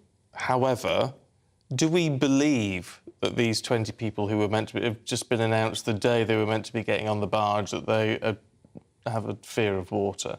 I have no idea. But it just seems odd that comes out the day they're meant to be going there. I think for these legal challenges, when it involves asylum seekers, it often is last minute. We saw when the government tried to send planes to Rwanda that were filled with people who did come over to this country on boat as a part of the government's proposed Rwanda scheme to put them in waiting camps there, that there were last-minute challenges, and that it always is sort of at the very last minute where these things do happen and plans are thwarted. I think that the government, what they are trying to do is they're trying to really crack down on lawyers and anyone who is doing anything which isn't basically within the legal framework. We had a Daily Mail story just 2 weeks ago, or a few weeks ago now, showing one lawyer who was basically telling his clients to lie to stay in the country. Now, that's something the government is now very much aware of and trying to crack down through a new task force announced today. But to be honest, it is going to be difficult to police. And as you said, it shows the difficulties of knowing if these challenges are ever real or ever genuine. We just don't know.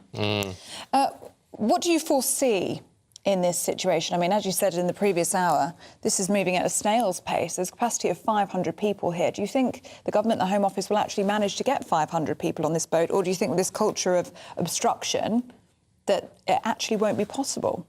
Well, they're going to have to work through the legal cases, and it's going to take them a long time. If every time they try to get someone on the boat, they're going to have these cases, it's going to be a longer and longer process. And when we have, as you said before, 50,000 or around that, people who do need accommodation, who are on the asylum seeker backlog, that is just a drop in the ocean. Even when they do get 500 on a barge, that's still a very small percentage. So I think the key thing is that the government needs more caseworkers working on claims so they are processed quicker, so the backlog does come down. And the government is also, obviously trying to stop the problem at its root by trying to stop people smugglers bringing people over from France. OK, Stefan, we've got to leave it there. Good to see you this morning. Thanks very much indeed.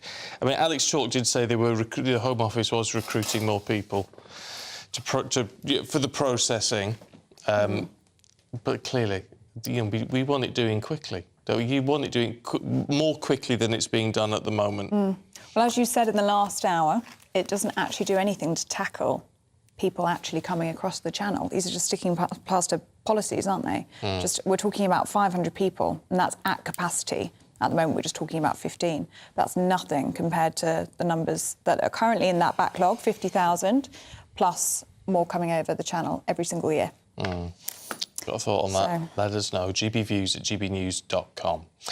Now, let's talk buses, should we? Because the number of local bus routes in England has halved in the last 12 years.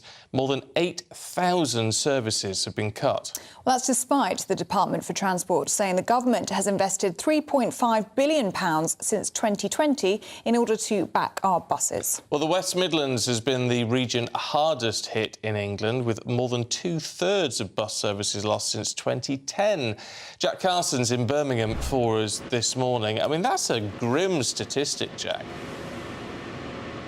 It is shocking because, of course, we know that for a lot of places, especially in the West Midlands, when you're looking at cities and a lot of commuters, but also out, as you mentioned, in communities where a lot of particularly older people rely on those buses to go to the shops or go and visit their friends and make sure they don't feel as isolated. It is shocking that in the last year, 2,000 bus routes have been lost, and it means an overall decline of around 20%. As you mentioned, since 2010, it's a 50% decline, 8,000 bus routes. And this research today being announced from the Labour Party, all coming as part of their essentially three-step plan to reform the way that buses and bus services work in the UK. They say that their reform plan would allow communities to take back control of their bus services. They would give all local transport authorities the power to extend the franchise services to every community and have the smaller local transport authorities support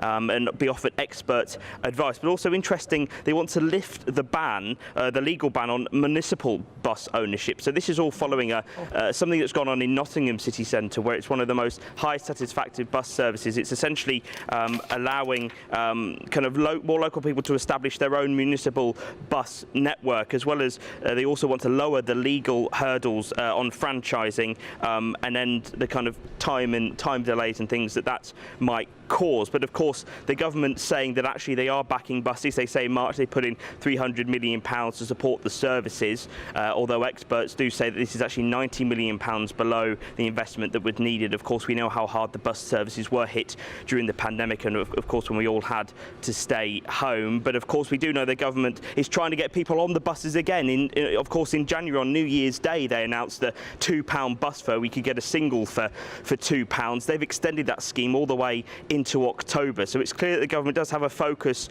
on buses, but Labour saying that much reform is needed. And of course, when it comes to people using the buses, I mentioned older people do.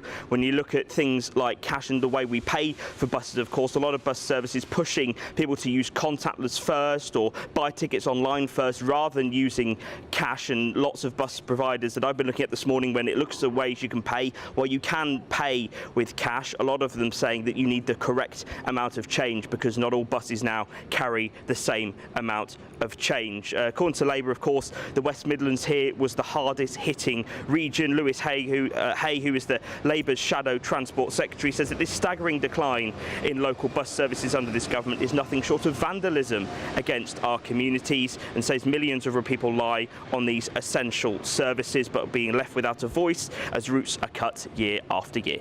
OK, Jack, thanks very much indeed. Well, joining us now this morning is Kirsty Hattle from Save Our Bus campaign. Good morning to you, Kirsty. Really good to have you with us this morning. I mean, very worrying stats these are. So tell us about the bus service where you are. So we're from East Tilbury, which is an isolated area within Thurrock. It's cut off by 2 rail crossings. It's a growing borough with loads of large housing targets, local plans, lower Thames crossing construction. It's been decided by Thurrock Council that the only bus, the 374, that serves East Tilbury, Linford and West Tilbury, as well as the number 11 that serves Horndon on the Hill and Fobbing, will have their funding removed, even though the own application made by the council under the grant for the government scheme BSIP actually states that both of these bus services are socially necessary. So these bus services provide a lifeline to many people within our community, as well as students relying on this for attending further education. Older and elderly residents rely on these services to reach train and bus stations, medical appointments, social events, avoid isolation. People rely on the bus service for employment, connecting with family and friends, leisure activities, and the access would be lost without this service, risking a negative impact to people's mental health and well-being. The council have previously deemed these services important enough to spend Section 106 money on improving the bus stops in these areas, which will now be unused.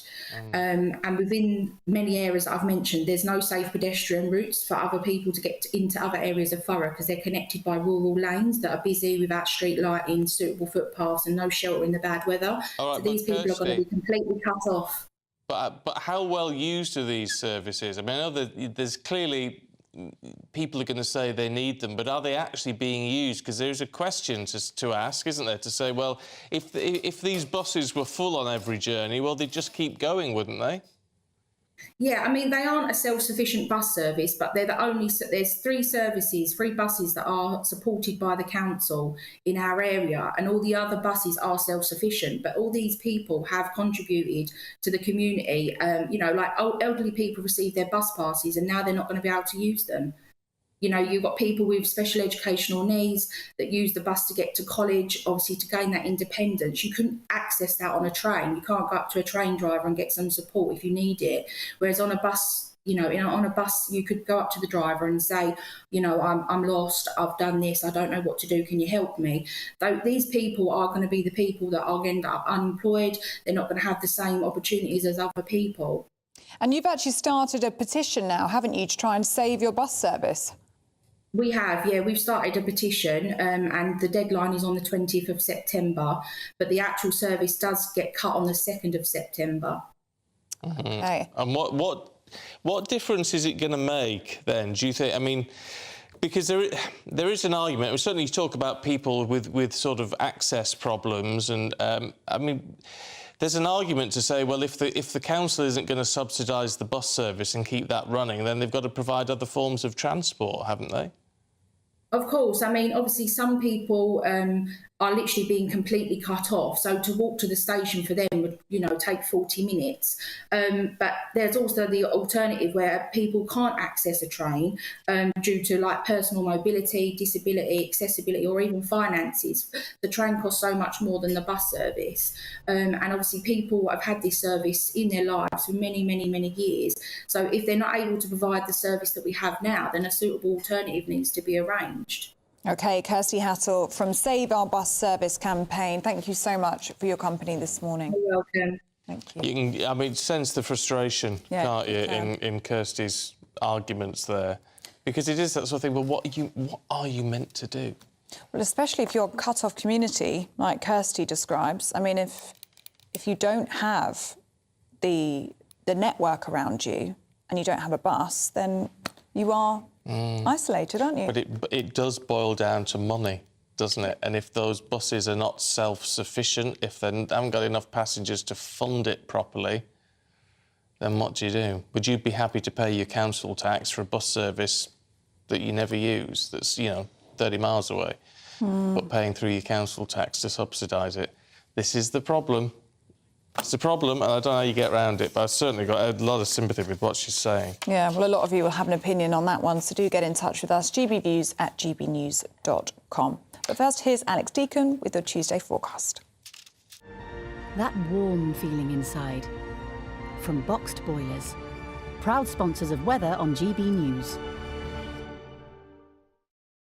Morning, I'm Alex Deacon, and this is your latest weather update from the Met Office for GB News. It's going to get a bit warmer over the next few days, but still on the cool side today, with a north-south split. Dull and damp across the south. Rain and drizzle has been trickling in. A murky old start to the day around the coast of South Wales and southwest England. That rain and drizzle is heading up towards the Midlands, and things clouding over southeast England and East Anglia too, with some light rain trickling in here at times this afternoon. Northern England, Northern Ireland, southern central Scotland, mostly a fine day. Just a few showers in the far northeast, where it's still quite breezy. Temperatures still mostly below average for the time of year, struggling to reach 20 Celsius. Now, there will still be some of that rain around this evening across parts of the Midlands, East Anglia and the southeast. Could even be the odd heavier bit of rain for a time, but it does tend to ebb away, and most places will be clear with light winds across central and southern Scotland. Will be quite a chilly old night, actually. Temperatures well down into single figures in the countryside, and most places starting at 10 or 11 Celsius on Wednesday. But it is going to be a warmer day with a bit more sunshine around.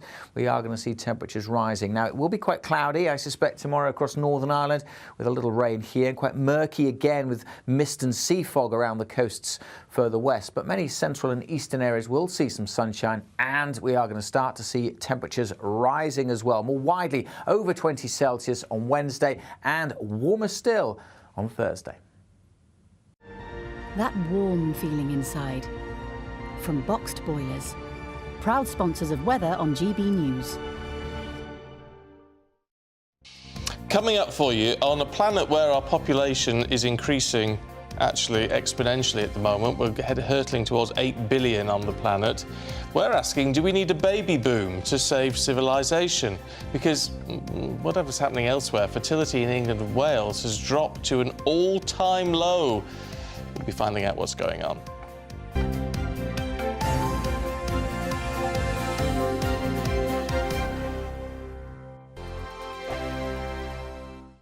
What you get for breakfast is something that, if we do our jobs right, you will wake up to news that you didn't know the night before. It's a conversation. It's not just me and Eamonn. We want to get to know you, and we want you to get to know us. From 6, it's Breakfast with Eamonn and Isabel. Monday to Thursdays on GB News, Britain's news channel. Westminster is going around in ever-decreasing circles, followed by the media. Britain is broken. How on earth did we get into this mess? But more importantly, how do we get out of it? Join me at 7 p.m, Monday to Thursdays on Barge, here on GB News. We will have open, rational debate. We've got to work out how Britain moves forward from this. Join us here on GB News, the People's Channel. Britain is watching. When the news happens, it happens here. And really important breaking news. Breaking news this morning. On TV, radio and online, the news starts here on Britain's Newsroom. All the biggest stories and the answers that you need from across the UK and beyond. Join Britain's Newsroom from 9:30 on GB News. The People's Channel, Britain's news channel.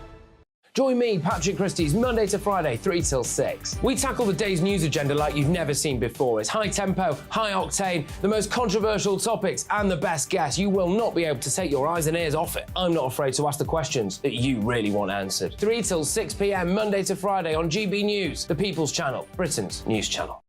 People in Britain, they love free speech, but they also love fair play. I don't care if I'm speaking somebody from a trade union, from the Labour Party, somebody from the SNP. And I think the viewers like to see that actually we can challenge one another, but in a positive way. We think we ask the questions that people want to ask, and often we ask the questions that we wanted to ask in Parliament but never got the chance to ask. So join us every Saturday, 10 a.m. till noon on GB News, Britain's news channel.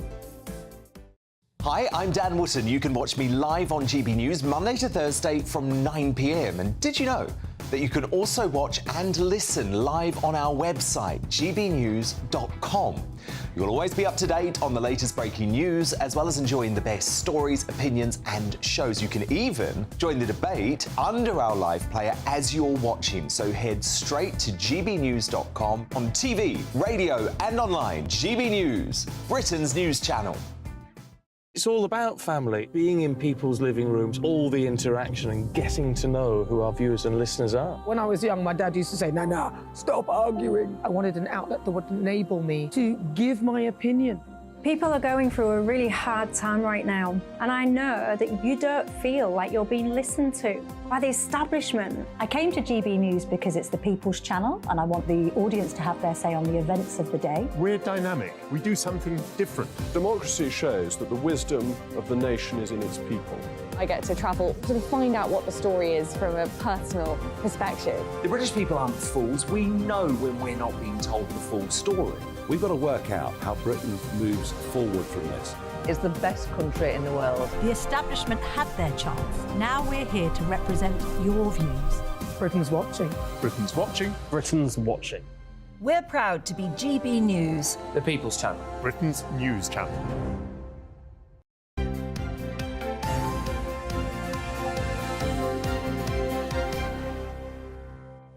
$7.25 still to come for you today. Millions of people have been overpaying for their mobile phones, with networks overcharging after contracts have ended. So you should stop paying for the phone part of it and just the price plan. So what can we do about it? We'll talk to a lawyer a little bit later on. And then we'll be talking all things Harry and Meghan, who've just signed a multi-million-pound Netflix deal. Sounds like deja vu, doesn't it? Does a bit. Anyway, anything you want to talk about, get in touch, please. gbviews@gbnews.com.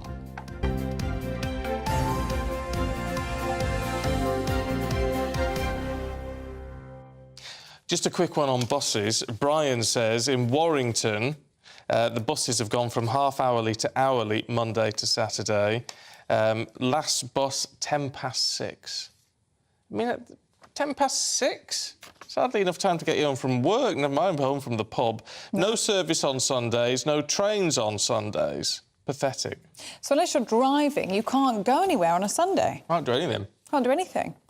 Yeah, it's terrible. Yeah, do keep those views coming in. gbviews@gbnews.com.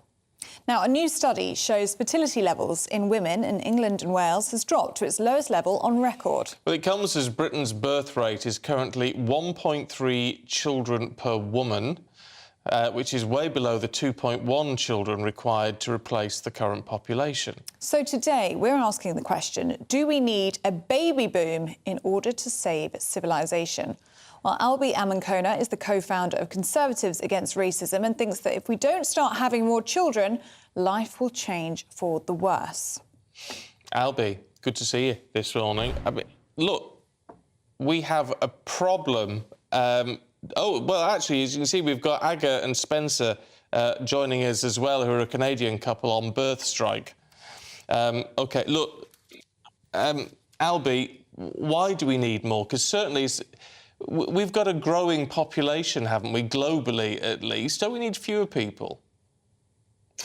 Well, so actually the UN Population Division estimates that by the end of the century, as in by 2100, the global population of humans will actually be declining. And that's because 2/3 of the global population currently live in countries where the fertility rate is lower than 2.1. Now, that 2.1 number, which you noted earlier on, is what is called the rate of replacement. And that is the number of children that each family needs to have to maintain the population at a certain level. Now, in the United Kingdom, the fertility rate is lower than that. In the whole Western world, the fertility rate is lower than that. And what that means is that we've got an ageing population and a shrinking labour force. And it means that we have an economic position in this country and in many countries around the world, which is simply unsustainable because there won't be enough people in work to be paying the taxes to fund the public services and especially the health and social care that older people need. OK, Aga and Spencer, we're going to bring you in at this point. I mean, Albie makes some good points there, doesn't he? You don't want an ageing population. I mean, we're hurtling towards it here in the UK. We've seen it in Japan, haven't we? I mean, the cost of care alone, it's staggering. Yes. The issue, though, we're concerned about is that it's the population that's actually fueling the climate change crisis. And when we say that, it's not just the population, the sheer numbers, it's the global north, it's people in the developed countries, it's people that are consuming the most that are fueling the climate change crisis itself. So we would actually... Sorry, we would actually need a decrease in population. At an industrialized level, the planet can only sustain about 1.5 billion people. I know that number sounds shockingly low, but that would actually be the type of number that we need to get to as a global society to be able to sustain ourselves on this planet. Like, our population actually has to come way down. Yeah, but isn't... Or else we'd have to give up technology. We'd have to give up industrialization. Yeah, but it's... That'd be the only other... But Spencer, that's Pandora's box, isn't it? I mean, you know, we're never going to get down to those levels, and there's no point wishing we could. Well, that's not necessarily true. The planet, if the planet's not habitable to the point where we can sustain the numbers we have now, it'll come down naturally. It would just come down violently, like by nature.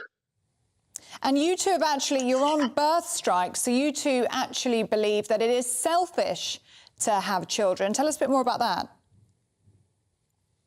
Well, in terms of bringing more children into a situation that is currently unstable when it comes to climate change, all the changes that are caused by, weather and rising water levels. So people who are currently being displaced, I believe, according to UN, it's 21 million a year. What is that going to look like demographically for the globe in 2021 or 2100? So this is going to have a huge impact on the next generations and the babies that we're planning on having right now. Okay, let's get Albie, who's been listening to all of that. How do you respond to all of that, Albie? I mean, let's just unpack some of that. What this couple have said is that the global population needs to be 1.5 billion people. How do they propose we get the population to 1.5 billion people within a timescale that they would be happy with? Do they want nuclear war? Do they want an asteroid to hit us? Because that is what would need to happen in order for the population to be at the level that these two would be happy with. Let's talk about living standards, because they seem to think that because of climate change, life is terrible for people around the world and will be terrible in the future. That is just simply not true. Child mortality rates are at their lowest ever. Capitalism has lifted billions of people out of poverty since the beginning of the 20th century. We have amazing medical advances, which means that diseases which killed people, like HIV, a couple of decades ago, no longer kill people. And you can multiply that by almost every disease which we've found effective treatment and cures for, since we started working really in advanced medical science. There's never been a better time to be alive, which is why it's so important that people understand that in order to maintain our high standards of living, we need to be having children at the rate of replacement, which is 2.1. Just a final thought for you two, Aga and Spencer. Can I ask, do you have health care? Yep. Yes, we do. Well, because my question would be, if we need to reduce the population of the planet so quickly and so drastically, why have healthcare? We need, and I hate it, this sounds brutal, but if you became ill, the natural, you should be dying off, shouldn't you? No, we don't think it should be going that way. We think people should be doing it by choosing not to reproduce until we get to a level that is sustainable. We don't think we should be killing people out. OK, well, look, it's fascinating to talk to you both, I have to say. It's a perspective I've not heard before. But Aga, Spencer and Albie, thanks all very much indeed. Thank you very much. A fascinating conversation. That couple there are on birth strike. 1.5 billion for a global population. We're sort of hurtling up. We're over 7 billion now. How you reduce it to that? I mean, in some respects, perhaps it would be a paradise with so few people, but I don't know how you do it. But then you see the negatives of that with a population like Japan, which is an ageing population. I mean, they literally don't have enough people to work, and they've got a care sector that is crippling them. So you don't want that either. Very difficult, isn't it? And you'd have to get birth licences and all that sort of thing if you're going to run it on that sort of level. And then it starts to get very Handmaid's Tale, doesn't it? Oh, yeah, it does. Very dystopian. Anyway, might provoke a few thoughts. If you've got them, gbviews@gbnews.com. You're watching GB News, Britain's news channel, and a Labour by-election candidate is unmasked as a Greenpeace zealot. We'll find out more about that next. The Live Desk with me, Mark Longhurst. And me, Pip Thompson. It's here Monday to Friday on GB News. From midday, we'll bring you the news as it breaks, whenever it's happening and wherever it's happening, from across the UK and around the world. Refreshing, feisty, but with a bit of fun too. If it matters to you, we'll have it covered on TV, radio and online. Join the Live Desk on GB News, the People's Channel, Britain's news channel. Weeknights on GB News from 6 p.m. You'll always get drama. Please stop, Michelle. I know, yeah. Please stop. Should I just shut up? Romance. You like me, I like you. There you go. There you are. Well, don't tell anybody. Adventure. Etc. That's the whole point. But bomb. And action. Sergeant read my superstar panel that are already at it. They're fighting. It's going to be quite a show. Only on GB News, the People's Channel, Britain's news channel. The Jubes and Co, we tackle the issues of the day with real, robust debate, both sides of the fence, battling it out with me in the middle with my forthright opinions and views, and often really interesting things happen because you start with a position and then by the end of the debate you find actually, I might not have thought about that one. What we need in this country is 2 new political parties. You should maybe think about doing a 2024 calendar. I'm Michelle Dewberry and I'm keeping you company right through until 7 o'clock this evening. GB News, the People's Channel, Britain's watching. Monday to Thursday, 9 p.m. till 11 p.m. Join me, Dan Wootton. I'll bring you the sharpest takes and hottest debates. Do you not believe in prison? I don't believe in prisons. I'm completely stunned. I guarantee you there'll be no spin, no bias, no censorship. I actually was personally quite offended by it. And no reason to go to bed. So I guess they've always been quite woke. That's Dan Wootton tonight on TV, radio and online. Monday to Thursday from 9 p.m. till 11 p.m. on GB News. The People's Channel, Britain's news channel. In a world of dull and predictable radio and TV shows. Oh, hi. On Mark Dolan tonight, we've got big guests. We drill into the big stories of the day. The show adds up to a brilliant listening and viewing experience. Mark Dolan Tonight is the most entertaining current affairs show ever, and that's a fact. That's Mark Dolan Tonight, Friday, Saturday and Sunday from 9. Only on GB News, Britain's news channel. Like all families, we have arguments every now and then, but actually we agree on what the mission of GB News is, and that's the most fundamentally important thing. GB News provides the kind of platform that lets all voices be heard. We don't hold back. We're free to say what we really think. Just because some people who live in a tiny little Westminster bubble think that their particular story is important, that's not the most important story for me. And often they will be difficult stories, stories that you won't find on the establishment media. Because what people think in the north of England may be very different to what they're thinking in the home counties. We're going to carry on telling the world what life is really like for households up and down the UK. We love to be in your car, in your kitchen as you're having your breakfast. Whatever you're doing, you are part of the show. If it matters to you, it matters to us. Britain's watching. Britain's watching. Britain's watching. We're proud to be GB News. The People's Channel. Britain's news channel.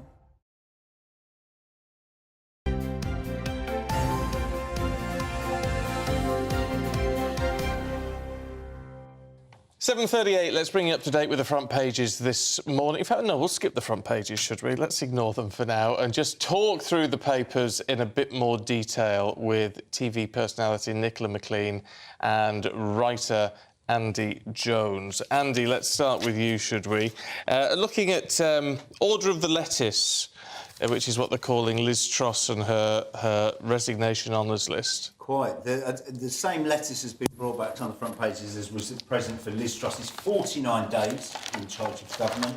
Liz Truss, again, stories today about former Prime Minister Liz Truss has nominated 4 life peerages and 12 other honours. That is an honour for every 3 days in her end-of-term honours list. Again, it brings the question of where is the shame for these people? Why are these Prime Ministers? One, they've got such huge honours lists.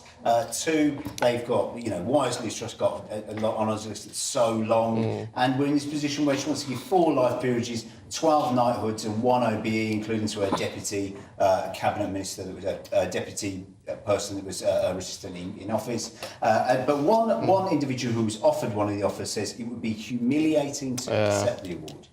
Well, So you can again, understand the it. question of life peerages awarded. 4 of those. We had this big discussion a few weeks ago with Boris Johnson's resignation list, where it was, I think Charlotte Owen was one, and it was, well, what's she done? This 20-something-year-old girl who to begin her life peerage. Yeah. No, it's tricky, isn't it? Let's have a look at the Daily Mail, Nicola, should we? Yes. Dangerous dogs. Dangerous dogs. They've been in the headlines a lot lately.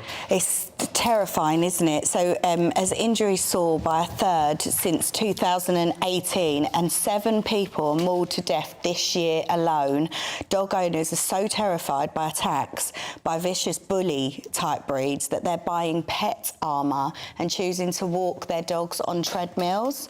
There is a businessman called Bradley Davis who, after he read about The Only Way is Essex star Bobby Norris's Yorkshire Terrier being mauled to death by a bully dog, he has come up with this pet armour.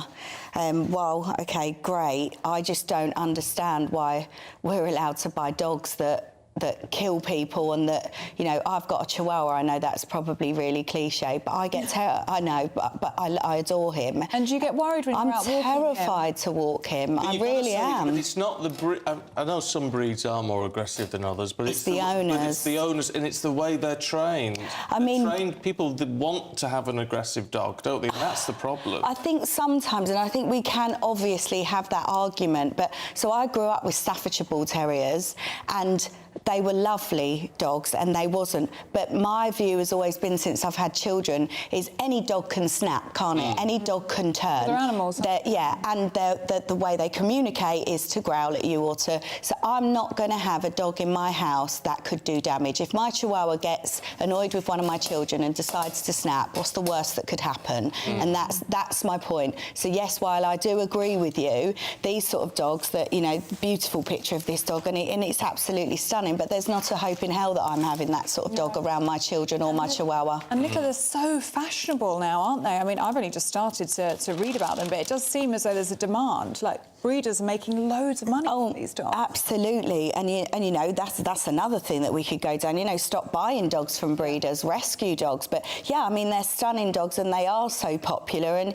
they look so impressive. But if one's walking down the street, I'm crossing over, which I hate to say. Do we need to start looking at dog licensing again? Certainly in the instance of very, very big, potentially aggressive dogs. There was a case that we talked about on this show just a week or so ago where a child was killed by a 7-stone fighting dog. And you think, well, how can anyone potentially fight off that size of muscle anyway? And also, when we talk about breeds, yes, it's about training. Yes, it's about how they're socialised. Yes, it's about the owners. But some of these breeds, if you buy a guard dog, it guards the house, like an Alsatian, it can potentially be dangerous. But with with these fighting dogs, they're bred to fight and they're bred to be very aggressive, particularly in the case of, for instance, XL bullies, which are bred to be attack dogs, and you cannot breed that, you cannot train that instinct out of that dog. So why would anybody want one? Well, I suppose what you say, it's status. Is that what it is? And they are really popular, and they do. I mean, you know, they do look really beautiful. I'm a dog lover. I honestly find it so baffling. I wouldn't go to someone's house if that's the sort of dog. I wouldn't take my children to someone's house if that's the sort of dog they've got. I'm quite open about it. You know, I don't mind if I offend people. There's, you know, anything could happen, and there's 7 people mauled to death by dogs this year alone. And you think we should have licensing? Yeah, I mean, I don't think that we should own dogs like that. I don't think we should be allowed to own dogs like this. But it might really be a case that if you're buying this type of breed or breeds that are, as you say, are bred to be attack dogs, you need to go to some sort of lesson or hold a specific license or something. But even no, you know, even if you do go to lessons, you go to all the classes, as I say, you know, the dog might have an earache, you stroke it, its reaction is going to be to bite. And unfortunately, as I said, my Chihuahua, if it bit you, nothing's going to happen to you, but this dog will kill you. Yeah, one of the cases I covered as a journalist was that a guy who bought a dog, one of those dogs, ran the back of a pub, and then it killed his child a short while after. And you think, well, it's very difficult to police that kind of buying and purchasing when someone can literally just give the lead over and say, here you go. But no, I think proper licensing, which you think would be easy with the chipping and everything now. It's easier to register, to check dogs out and about. And they should got to look at something like that. It's ridiculous. I'm a keen gardener, Andy. What is the concern? And actually, I've just bought a load of Roundup wheat. Have you? Yeah. It's really interesting. There's been this bit. So Roundup say this is Roundup Weedkiller and dangers potentially to do with Roundup Weedkiller. The start of Roundup says it's been used safely for more than 40 years. It passes all the tests, etc. One of the biggest brands in the UK. Absolutely, it's been advertised on all sorts of television for many, many years. A case of a farmer in North Essex who said he noticed a lump under his arm. He dismissed it for a while. Then he found out it was, after a few months, it was Hodgkin's lymphoma.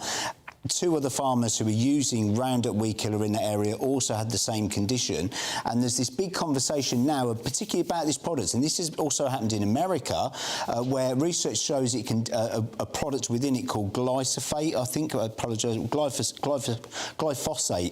within it shows it can damage blood cells. Germany is imposing a ban, but UK officials currently aren't concerned.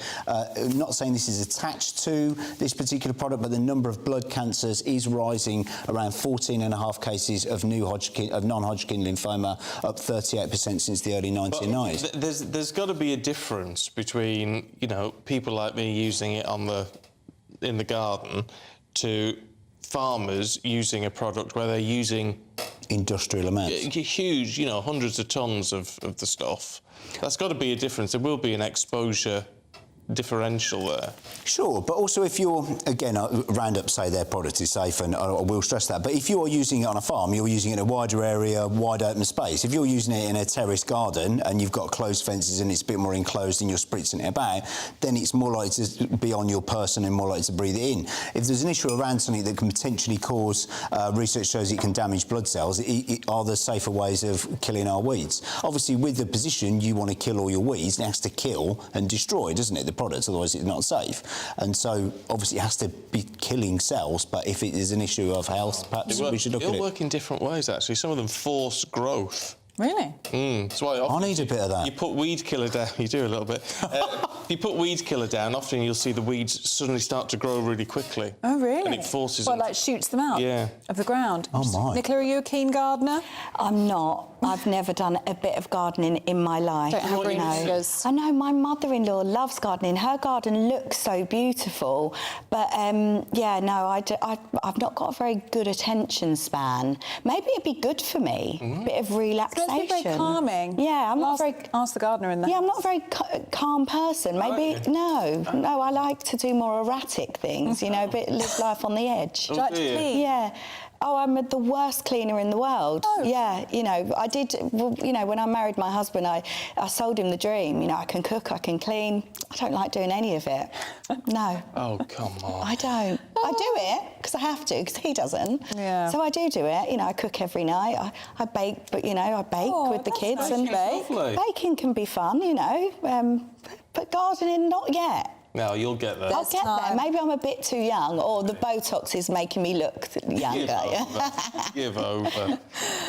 Nicola, let's have a look at Showbiz, shall we? And the Times, it's page 11. This is Strictly Star, has denied being transphobic. Tell us more. Yeah, this is an interesting one. So actress and Strictly Come Dancing contestant Amanda Abington has denied being transphobic after campaigners has called for the show to be boycotted after a series of tweets that she tweeted, saying that she didn't think that drag shows were for babies or for 2-year-olds. So she didn't believe that taking 2-year-olds to drag show were... But drag artistry has got nothing to do with the trans issue. Absolutely, totally agree. And also, we've been taking our children to Panto for how many years, where we have men dressed up as women. Yeah. So me personally have no problem with my children seeing you know, a man dressed up as a woman. So I'm not saying that she should be cancelled, and I'm not saying, you know, I hate this whole cancel thing. And there's something against Amanda Abington, though, because even when she was announced, and away from this particular issue,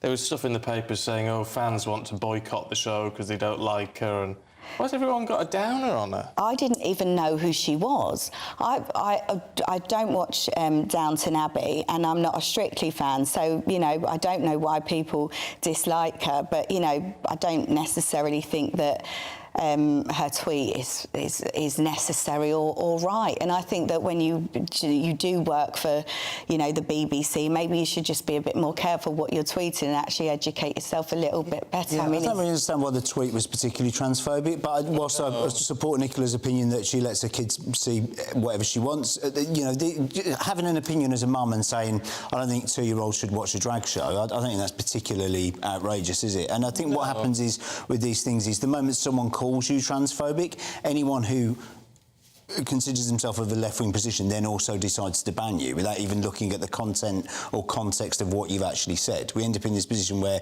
you're banned almost by association or just by one cast stone, rather than any sort of long-term devious or nasty behaviour. I mean, I think she's saying that she doesn't want children seeing over-sexualised shows. I think there's a difference. That's a fair point. So I don't think you need to then maybe bring in the drag. You know, that's when it becomes people's issue, which I then agree with. Yeah.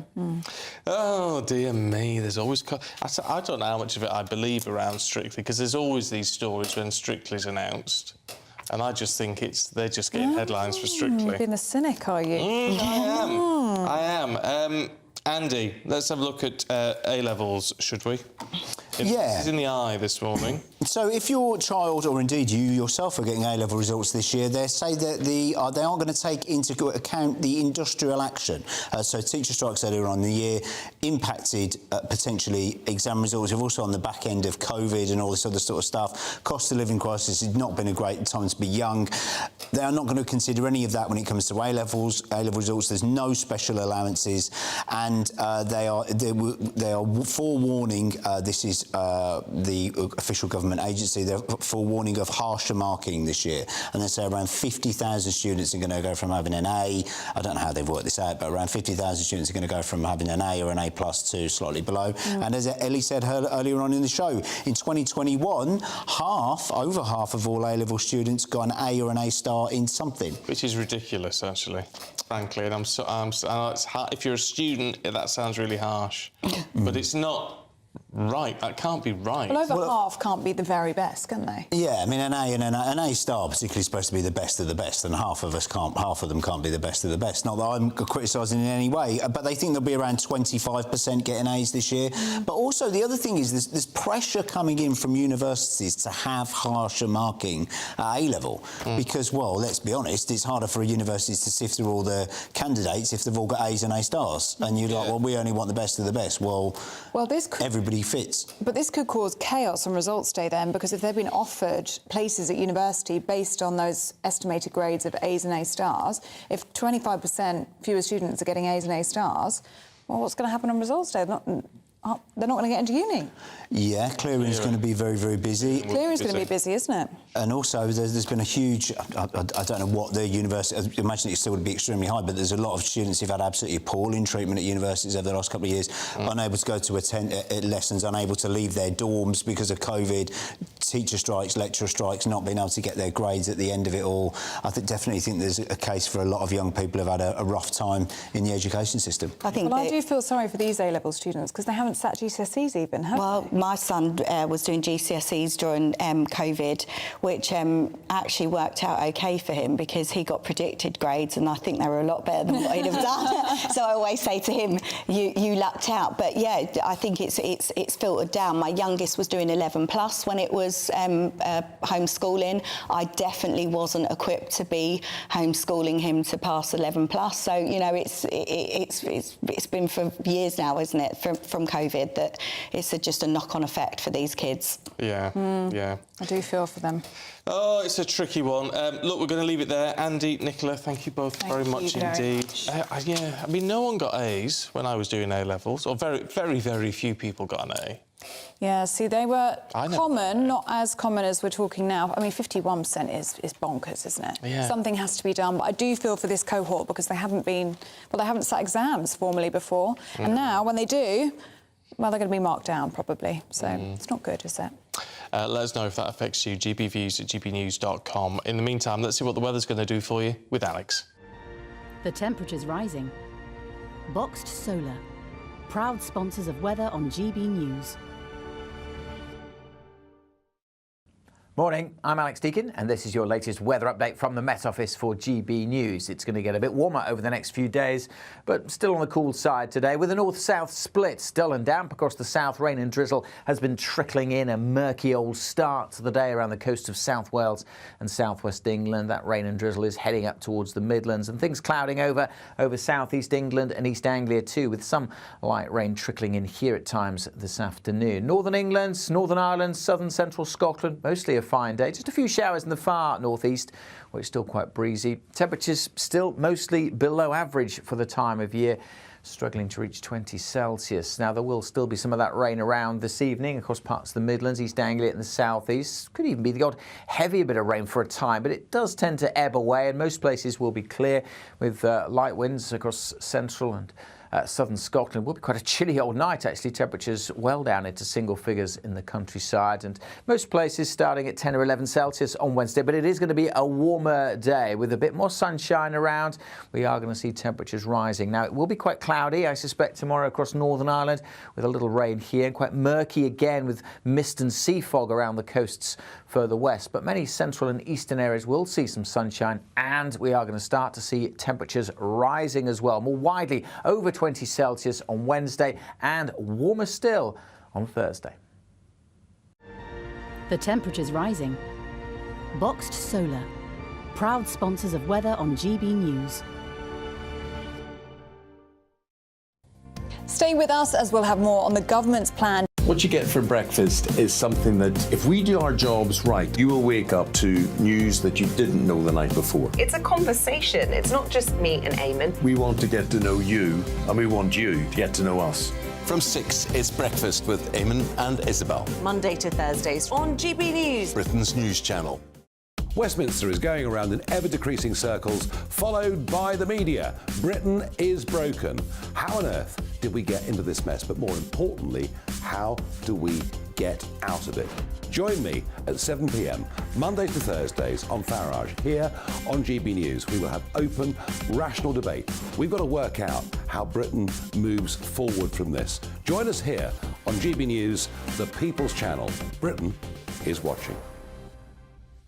When the news happens, it happens here. And really important breaking news. Breaking news this morning. On TV, radio and online, the news starts here on Britain's Newsroom. All the biggest stories and the answers that you need from across the UK and beyond. Join Britain's Newsroom from 9:30 on GB News. The People's Channel, Britain's news channel.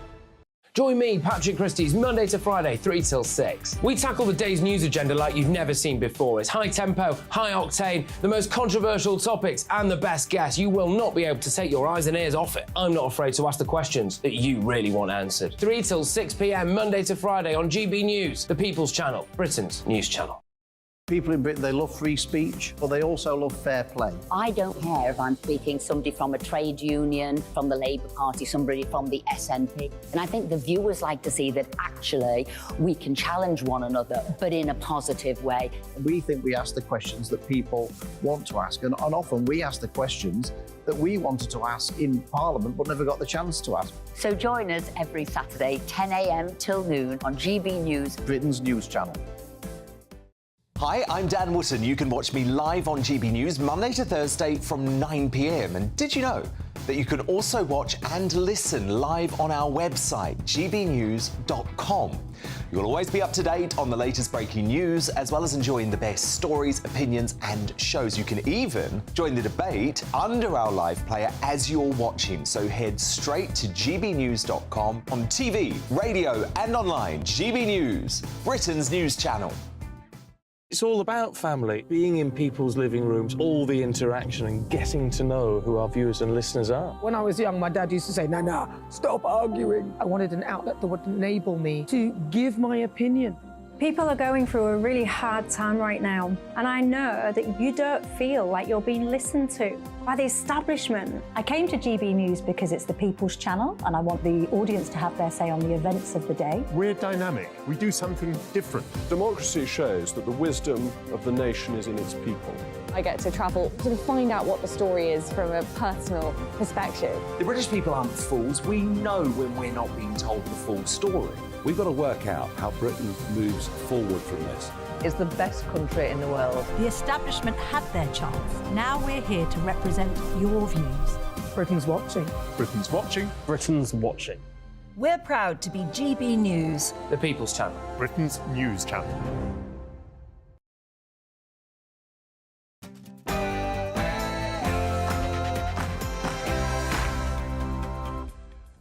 Good morning, it's 8 o'clock on Tuesday the 8th of August. Today, the transport of 20 migrants onto the Bibby Stockholm barge has been blocked because of a fear of water. But the Home Office says it is going to crack down against immigration lawyers who exploit the system. And then we'll be talking all things Harry and Meghan, who've just signed another multi-million-pound Netflix deal. One man from London has gone just that one step further to protest against Sadiq Khan's ULEZ policy. He's gone on hunger strike. We'll bring you the details of that. And we'll bring you your latest forecast. A grey one today across the south, something a little brighter further north, but not warm anywhere today. However, warmer weather is on the way for Wednesday and Thursday. Join me later for a full forecast. Morning to you, I'm Stephen Dixon. And I'm Ellie Costello, and this is Breakfast on GB News.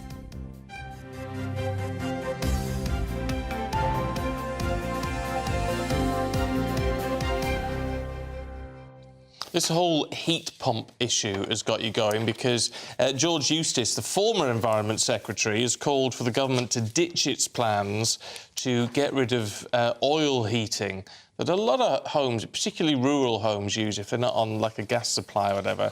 And they're meant to be by 2026, 3 years, meant to be ditching that oil and going on heat pumps. But you'll cost them money just for the swap over, which doesn't seem fair. David's had an interesting one, because we're saying we don't really know a lot about heat pumps. No, I don't really know too much about heat pumps, yeah. David says heat pumps cannot match the heat output of a gas boiler or oil boiler, which means radiators are warm, not hot. You'll need an additional source of heating to be comfortable. Yeah, especially if you live in a big house in the country. It's not good enough, is Yeah. it? But Elaine says heat pumps do work. They've had one for 15 years. Yeah. Stephen says, I know a rural family who had a heat pump installed. It appeared to fail. An engineer told them it was because of poorly insulated external walls. Cost an additional 25 grand to insulate the walls. But heat pumps do appear to work well, but only in well-insulated, cavity-walled buildings. So that's something else got to take into account. I mean, you want your home insulated anyway, to be fair. You do, yeah, but for many people it's the upfront cost, isn't it? I mean, if you want... I think there's a push to have these heat pumps in by 2026. It's not a lot of time, really, if you think. Have you noticed everyone's talking about them all of a sudden, and yet... Have you heard anything officially from anybody? I mean, I've got a gas boiler. I don't know if I'm meant to keep it. Yeah, I've got a gas boiler. Oh, we're probably not. We're probably meant to be switching over. We should look into that. No one said anything. Lots of you getting in touch about dangerous dogs as well, because there's a story in the papers this morning about XL bullies. Apparently they're a very popular breed at the moment. But people, in response, are buying pet armour and taking their dogs for walks on treadmills. They're very terrified to go out for fear of a dog attack. Ian's been in touch. Good morning to you, Ian, who says, we belong to a dog club. All of our dogs have to have a muzzle on when walking outside of the kennels. That rule has to be brought in all around the country, and you have to agree to this rule before you can register your pet and be granted a licence. It's a must-have for dog owners. Most times this is all down to the owner and not the dog. I mean, it's a very fair point, Ian, but of course with these dangerous dogs, it's concern about what they're doing in the home as well, isn't it? Particularly with young children. But that's all. Certainly it solves part of the problem. Nigel says all dogs can and will bite, but only certain breeds have the capacity to kill. Why have them? Which I think is a fair point. I mean, that's what Andy Jones was saying in the paper review, that some of these dogs can weigh 7 stone. I mean, it's practically a person, isn't it? Yeah. So... Pamela says, I'm really angry about the attitude about dogs. They're not born dangerous. The problem is the owners. Also, no child should ever be left alone with a dog because even dogs get scared. I mean, it's a very fair point. I think some of the problem, though, Pamela, is some of these dogs that you're talking about, the XL bullies and all the rest of it, are being or have been bred to be vicious. Can you train that out of them? But I, in essence, agree with what you're saying. Yeah. I think another question is, who is breeding them? I mean, certainly in lockdown, you saw many people just breeding essentially as a money-making scheme, because you could sell puppies in lockdown for so much more, thousands and thousands of pounds per puppy. So who is breeding them? And do they have the education, really, and the tools? Are they equipped to be breeders for these sorts of dogs? Because you have to say, I mean, look, I'm getting a dog. We're getting it. Yes, you are. Getting it. 3 weeks to go. 3 weeks. We're getting a Ridgeback, which are big dogs. They're big, big dogs. But, I mean, we have been to a breeder, and this particular breeder, they have a really lovely nature, these dogs. And we went and spent some time with a whole host of her dogs. And they've got a really gentle nature. But if you can breed in a gentle nature, then presumably you can breed in an aggressive nature with some other dogs. But then why would anybody want a dog with an aggressive nature? And not everybody is doing their research like you have. Well, you know, you've been reading about it, you've thoroughly researched the breed and what they need. You know, you're across it. You've been to see the litter, you've met the mum and dad, you like the breed, all that sorts of things. But as Andy Jones was saying, I mean, there are people that just buy dogs around the back of a pub with no research done. Is that what leading to this? Yeah. And it's not right, is it? So that's the question we're asking this morning. Are there such a thing as a dangerous dog, or is it just dangerous owners? Get in touch, let us know. gbviews@gbnews.com. Now, lawyers who coach illegal migrants to lie in order to get permission to stay in the UK could face a prison sentence as part of the government's plan to crack down on illegal migration. Well, this comes as the first group of migrants boarded the Bibby Stockholm barge yesterday. 15 of them. 15. 20 were blocked from going on board by lawyers. Well, earlier we spoke to the Lord Chancellor, who told us that the government has to be fair to individual migrants as well as to the British people. We are doing absolutely everything we can to ensure that the huge cost that the British people are facing at the moment, some £6 million a day on accommodation, is brought down. And that's why the Home Office has secured this barge. And we will do everything we properly and lawfully can to ensure that people come out of those expensive hotels onto the barge, which, you know, we think is safe and decent accommodation, so that, yes, of course, we're fair to individuals, but we've also got to be fair to the British people as well. Let's talk to our Home and Security Editor, Mark White, who's in Portland Port for us this morning. Mark, what's the latest in terms of getting more people onto this blessed thing? Well, it's a process that's continuing, but not without its difficulties. It was widely briefed before yesterday that the first cohort that would arrive would be 50 in strength, but of course it was way short of that, with 15 who eventually boarded and 20 of those refusing to get on board because of advice from their lawyers. Now, that will be the subject of some legal challenges, which again just delays the whole process.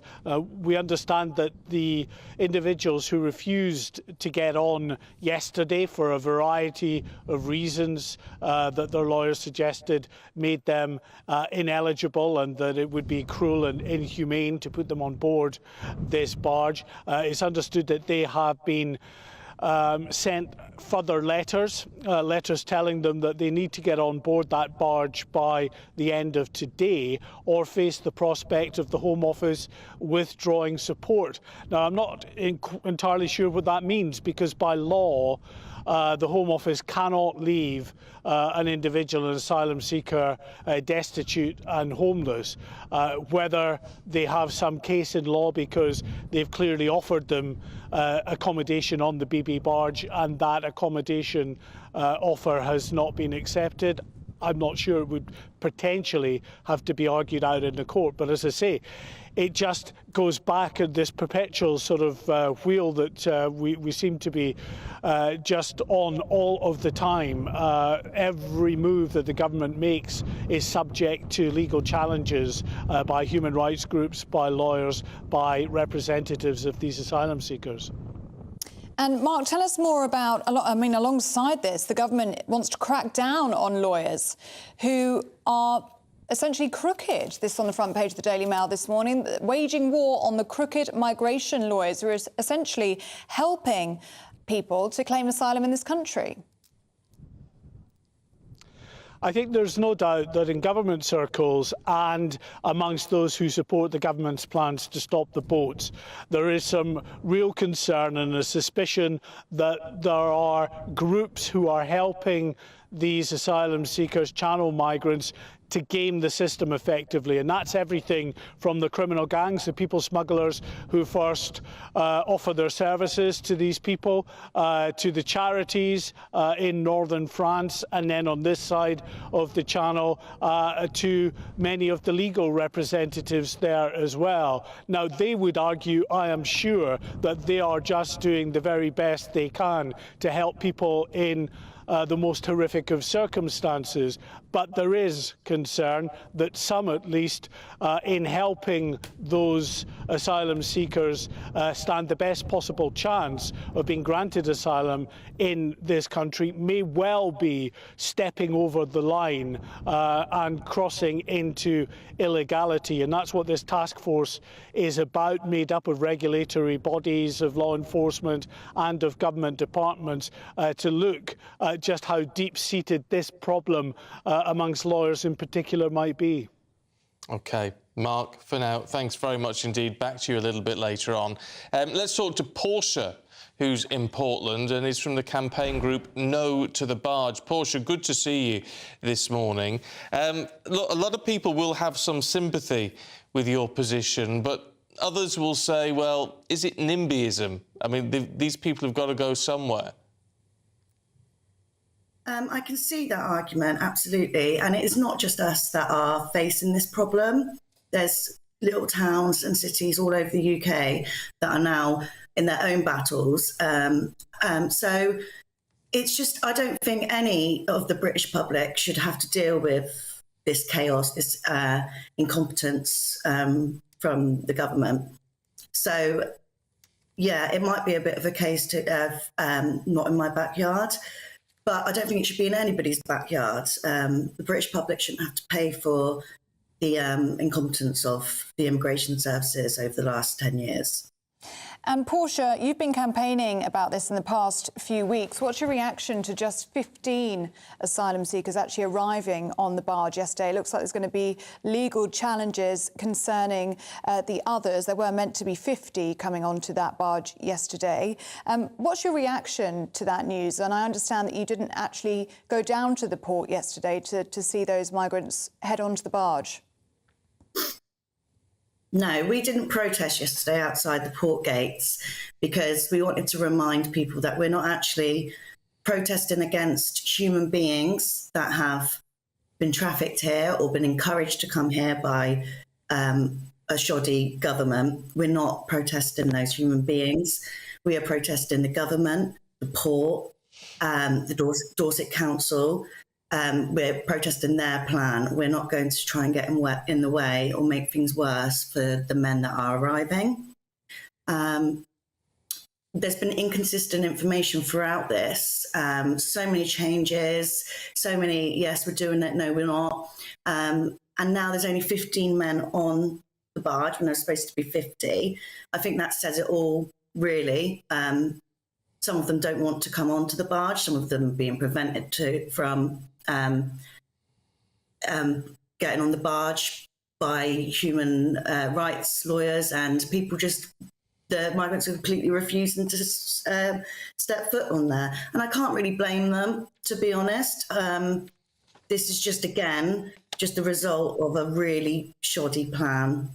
But I guess the problem with this is, and some would say against your position, is yes, you may very well have a point that this immigration system is not working correctly. We've got this huge backlog. It's got to be sorted out. But in the meantime, what do we do? It's costing £2.2 billion a year to put people up in hotels. This at least is a cheaper option. Is it cheaper, though? Because we don't know that. It's not working. It's not considered safe by the fire union. They're not even getting on the barge now. So is it really working? Is it really a solution? And we keep getting asked that, but it's actually not the public, British public's, it's not their responsibility to make these solutions. We vote people in to do this. We pay people to do this. So the solutions shouldn't come on to our shoulders. We can say this is not working because we are from the local area. We know what we can handle and what we can't handle. But it's not our job to give a solution to this. We can say that's not going to work, but ultimately, it's up to the government and the Home Office to do something about that. That's their job. Well, the government says this is saving money. The hotel bill every single day is £6 million. They say that this sends a message. The accommodation on the Bibby Stockholm barge is simple. It's not luxurious, but it is fit for purpose. That's what they say, and it has met fire standards. So it is important to say that. But what are your concerns, Portia, now going forward? I mean, there are now people on the barge. It has passed those safety tests. Are you concerned that there will be the full 500, that it will reach capacity? And what do you think that will mean for your community? Well, of course, if you were to just input 500 men into a very small community, we're going to have issues, we're going to have problems. They tried to tell us at the beginning of this thing to expect, trouble that you would expect from like a stag do. Well, that's 500 men at a stag do. I wouldn't like to go there. But there's going to be issues. There's people being imported from different cultures, different languages. Again, it might be simple and basic, but it still looks like a Grenfell on water. Someone said to me the other day about the cladding looking very similar, and that made my blood sort of run cold.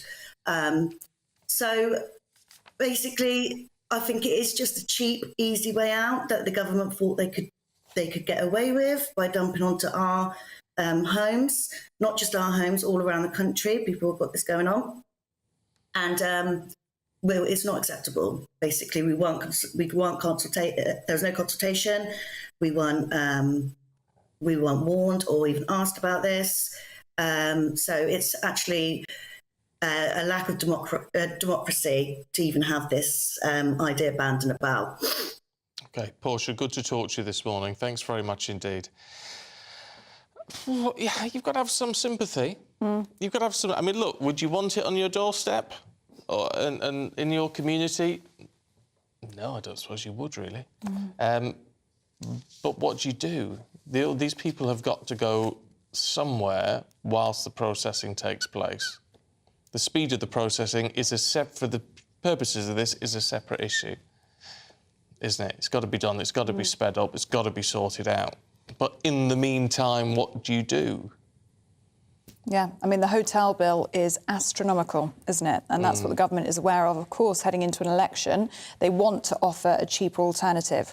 Is this it? Would you like to see barges around the country, especially with the delays that we've seen around the Bibby Stockholm? Just 15 asylum seekers actually on that barge so far. Doesn't seem like it's a solution that's going to work, does it? Is that value for money? To be perfectly honest. Do let us know. It's a very tricky one. I tell you what disturbs me, if Portia is correct and they were told, you know, just be aware it's a bit like it's going to be like a big stag party. Yeah. Well, that's worrying for a local community. I mean, I really feel for people under those circumstances, but what do you do about it? Well, we heard Jeff Moody, didn't we, speaking to young people there. One of the young women that he spoke to voiced that concern. She said, I'm a young woman, I'm concerned about 500 men moving into this small community. Anyway, if you've got a thought on that, point, isn't it? gbviews@gbnews.com. Now, to something which has got you all talking, online at least, and it's overpaying for your mobile phone. Yes, this is recent analysis from Virgin Media and O2, which has actually shown that many operators are continuing to charge customers for phones even after their contract has ended. Figures show the damage to the average phone owner is around £200 a year. Yeah, so how do we avoid all of this? Let's talk to consumer lawyer Dean Dunham. Dean, good to see you this morning. So, look, let's clarify what we're talking about. It's presumably people on contracts where they're paying partly for airtime and partly for the handset, and what they keep paying for the handset even when it's paid off.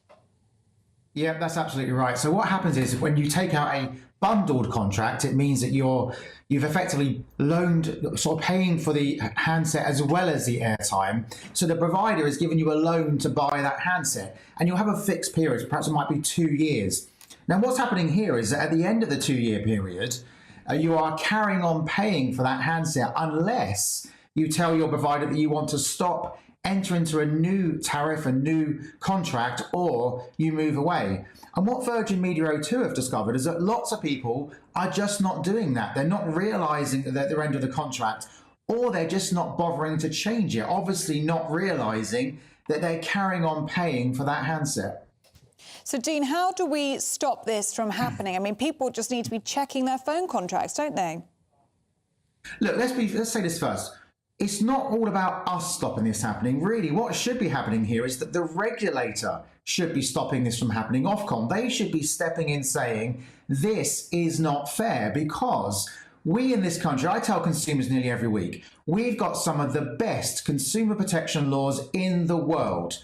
And at the heart of those protection laws is transparency, being fair to consumers. This whole scenario goes against the grain. It doesn't do any of those things. It means that the providers are ignoring all of the laws, all of the principles we have for consumer protections. So the regulator has to step in and stop it. Now, what should we do today? If you have a mobile phone contract, check that contract, see if you're at the end of your fixed term. Many people watching today will be. If you are, you must get in contact with your provider, stop the contract, enter into a new one, or as Virgin Media are saying, go and switch. But the other thing that Virgin Media are saying, which is very good advice, is when you enter into a new contract, make sure you get what's called a split bill. That's a bill where you're clearly told how much the network charges are each month and how much you're paying for the handset. That's transparency, and that's what's not happening at the moment. But I do just want to say this as well. Anyone who is at the end of contract and who finds out that they've paid, perhaps as you just said, the £200 extra that they shouldn't have paid, my firm view is you're going to be entitled to that money back. No one's saying this, but as I say, the consumer laws we have in this country are good, and that means you can use those laws to claw that money back. But see, what frustrates me in all of this is the companies, we lose track of when our contracts are running to an end, but the companies don't. They know exactly when it comes to an end. So is there not a legal obligation for them to then say, well, you've paid off the handset, so your bill's going to be halved?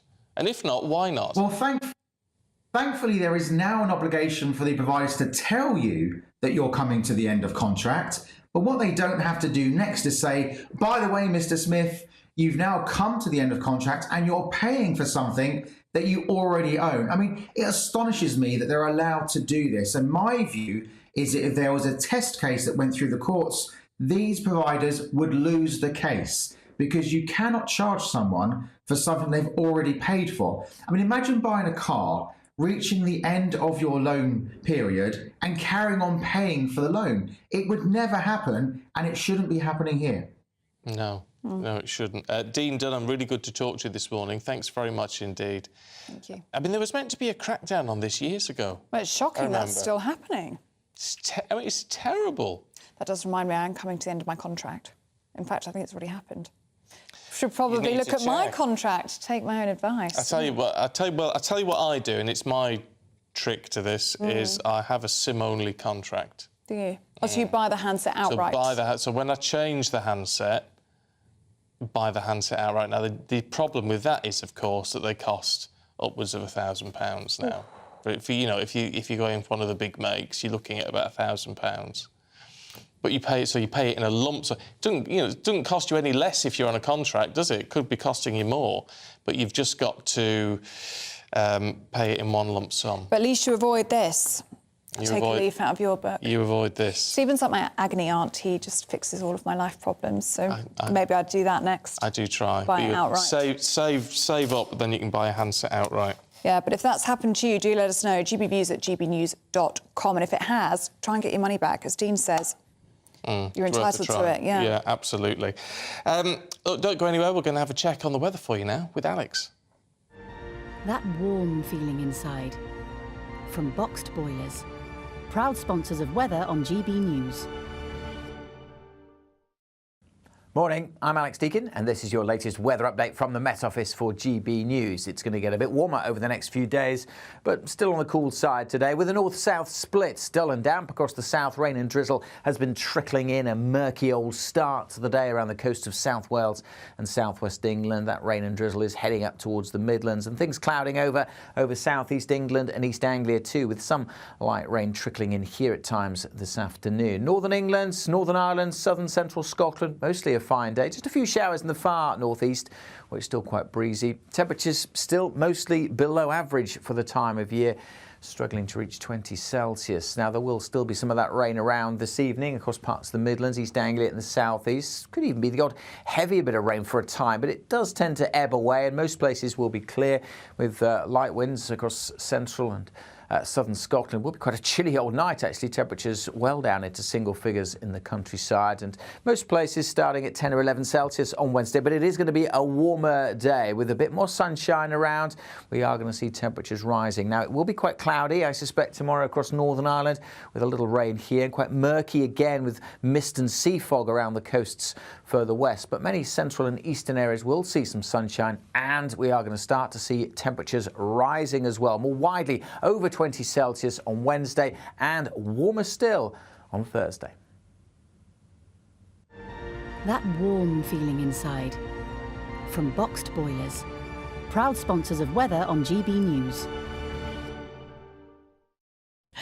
You're watching GB News, Britain's news channel. After the break, we'll be talking all things Harry and Meghan, who've just signed a multi-million-pound Netflix deal. Behave. You don't want to miss it. The Live Desk with me, Mark Longhurst. And me, Pip Thompson. It's here Monday to Friday on GB News. From midday, we'll bring you the news as it breaks, whenever it's happening and wherever it's happening, from across the UK and around the world. Refreshing, feisty, but with a bit of fun too. If it matters to you, we'll have it covered on TV, radio and online. Join the Live Desk on GB News, the People's Channel, Britain's news channel. Weeknights on GB News from 6 p.m. You'll always get drama. Please stop, Michelle. I know, yeah. Please stop. Should I just shut up? Romance. You like me, I like you. There you go. There you are. Well, don't tell anybody. Adventure. Etc. That's the whole point. But bomb. And action. Sergeant read my superstar panel that are already at it. They're fighting. It's going to be quite a show. Only on GB News, the People's Channel, Britain's news channel. So Jubes and Co, we tackle the issues of the day with real, robust debate, both sides of the fence, battling it out with me in the middle with my forthright opinions and views. And often really interesting things happen because you start with a position and then by the end of the debate you find actually, well, I might not have thought about that one. What we need in this country is 2 new political parties. You should maybe think about doing a 2024 calendar. I'm Michelle Dewberry and I'm keeping you company right through until 7 o'clock this evening. GB News, the People's Channel, Britain's watching. Monday to Thursday, 9 p.m. till 11 p.m. Join me, Dan Wootton. I'll bring you the sharpest takes and hottest debates. Do you not believe in prison? I don't believe in prisons. I'm completely stunned. I guarantee you there'll be no spin, no bias, no censorship. I actually was personally quite offended by it. And no reason to go to bed. So I guess they've always been quite woke. That's Dan Wootton tonight on TV, radio and online. Monday to Thursday from 9 p.m. till 11 p.m. on GB News. The People's Channel, Britain's news channel. In a world of dull and predictable radio and TV shows. Oh, hi. On Mark Dolan tonight, we've got big guests. We drill into the big stories of the day. The show adds up to a brilliant listening and viewing experience. Mark Dolan Tonight is the most entertaining current affairs show ever, and that's a fact. That's Mark Dolan Tonight, Friday, Saturday and Sunday from 9. Only on GB News, Britain's news channel. Like all families, we have arguments every now and then, but actually we agree on what the mission of GB News is, and that's the most fundamentally important thing. GB News provides the kind of platform that lets all voices be heard. We don't hold back. We're free to say what we really think. Just because some people who live in a tiny little Westminster bubble think that their particular story is important, that's not the most important story for me. And often they will be difficult stories, stories that you won't find on the establishment media. Because what people think in the north of England may be very different to what they're thinking in the home counties. We're going to carry on telling the world what life is really like for households up and down the UK. We love to be in your car, in your kitchen as you're having your breakfast. Whatever you're doing, you are part of the show. If it matters to you, it matters to us. Britain's watching. Britain's watching. Britain's watching. We're proud to be GB News, the People's Channel, Britain's news channel.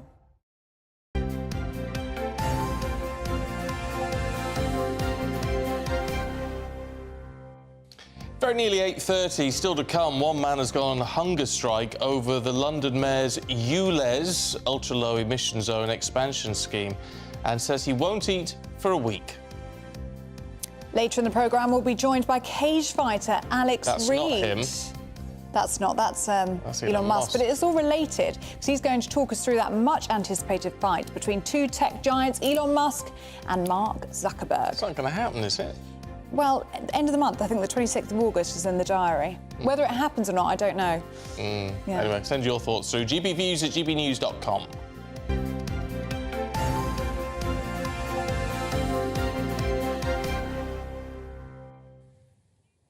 We have been inundated with news this morning. As Tom, our producer, just said, the inbox has blown up. He said, so many of you getting in touch this morning on the Bibby Stockholm. Frank in Teesside says, this immigrant problem is getting wall-to-wall coverage when none was given to the north over decades, where towns have been mainly immigrant populated. Many people don't speak English. This is one of the main reasons for the north to vote for Brexit. Sharon from Brighton says, can you answer a question for me? If I entered a country illegally with no passport, I'd be put in prison. Or returned, well, I don't know if you'd be put in prison, you'd be returned home pretty quickly. So why do we not do this in the UK? Everyone says they are asylum seekers, surely they're illegal immigrants. Yeah, well, I think you're right. This is where the language gets difficult. Migrants, illegal migrants, asylum seekers, and they all do mean slightly different things. Are we being too PC? Are we? I don't know. Maybe we are. I don't know. Captain Jason Stevens says, I've heard repeatedly how migrants are costing the UK's taxpayers £6 million a day. However, no one's quoted the actual costs, which include benefits, healthcare, local services and human rights lawyers' fees. Can someone calculate the actual costs? Yeah, because the £6 million a day is for hotels. That's hotels only. The rest of it, it's a fair point, will be a lot more. And Elaine in Birmingham says people are finding issues with the barge only because they don't want it in their town. My daughter and 2 grandchildren have been homeless for 2 years now, and they are staying in my 1-bedroom bungalow. She would be so grateful if she could get a stay on a barge like that. It's a very fair point. That puts it in perspective, doesn't it? Keep your thoughts coming through. gbviews@gbnews.com. Now, the Duke and Duchess of Sussex have signed a multi-million-pound deal for the rights to turn a best-selling book into a Netflix film. Yes, Archewell Productions will work with Netflix to bring Meet Me at the Lake, a love story about a couple who find love in their 30s, to the screens. Well, joining us for more is the royal commentator and royal writer Michael Cole. Really good to see you this morning. What do we make of this new project then? It's almost like deja vu, isn't it? A new Netflix series from the couple. Good morning, Ellie. Good morning, Stephen. Yeah, well, the Duke and Duchess of Sussex are desperately seeking a second act in their amazing drama of their wonderful lives.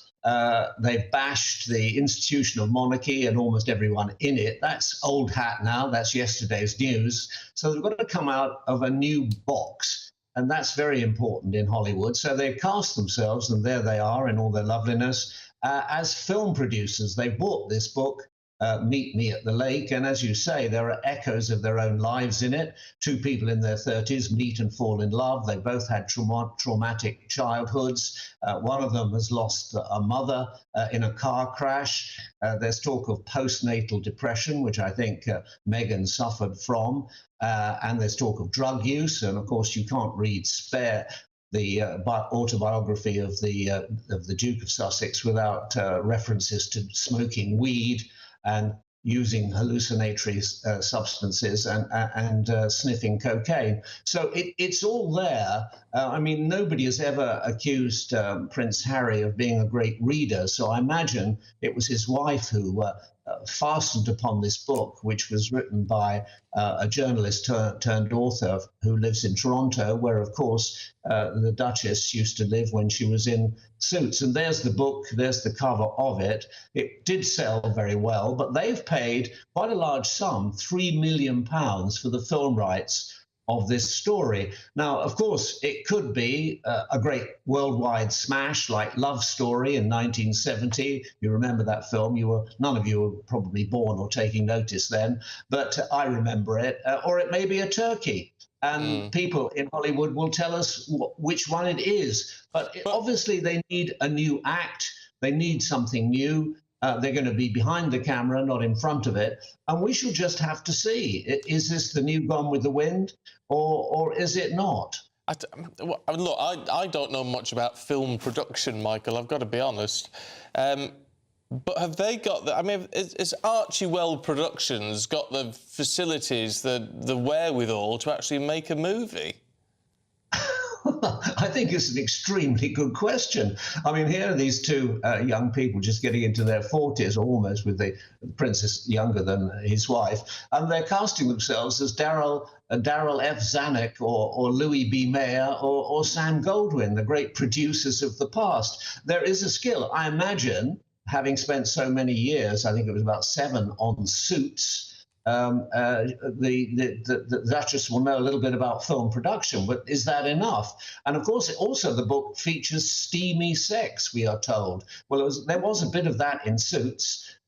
When the Duchess was playing this young legal intern, or whatever she was, paralegal, I think that was the expression used. So we'll have to see. I imagine there'll be somebody there guiding their hand, but it is a very skilled business. I mean, of all the films that are ever made, and there's a torrent of them, how many of them are actually successes? How many even make their money back? But they rather need to make some money because they're burning through an awful lot, Stephen, because if you've got round-the-clock security at your hilltop fortress at Montecito, you know, that's 3 shifts of burly men, 24 hours a day, 365 days a year. Of course, they've made a ton of money out of Netflix. And we mustn't forget that Spare, his autobiography, is the biggest selling autobiography that's ever been published. So they've made money, but they're certainly spending it, and you need to recoup.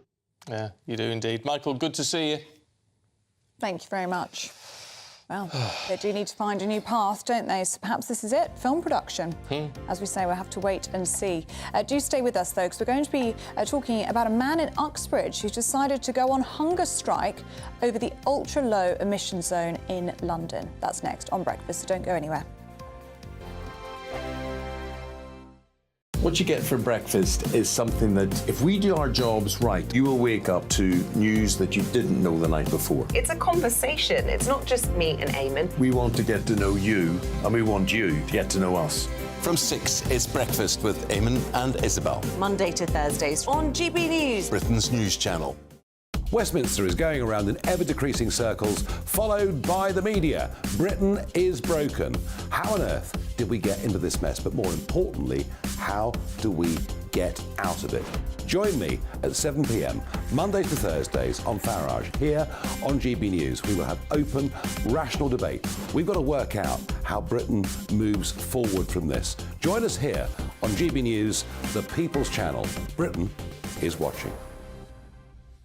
When the news happens, it happens here. And really important breaking news. Breaking news this morning. On TV, radio and online, the news starts here on Britain's Newsroom. All the biggest stories and the answers that you need from across the UK and beyond. Join Britain's Newsroom from 9:30 on GB News. The People's Channel, Britain's news channel. Join me, Patrick Christie's, Monday to Friday, 3 till 6. We tackle the day's news agenda like you've never seen before. It's high tempo, high octane, the most controversial topics and the best guests. You will not be able to take your eyes and ears off it. I'm not afraid to ask the questions that you really want answered. 3 till 6 p.m, Monday to Friday on GB News, the People's Channel, Britain's news channel. People in Britain, they love free speech, but they also love fair play. I don't care if I'm speaking somebody from a trade union, from the Labour Party, somebody from the SNP. And I think the viewers like to see that actually we can challenge one another, but in a positive way.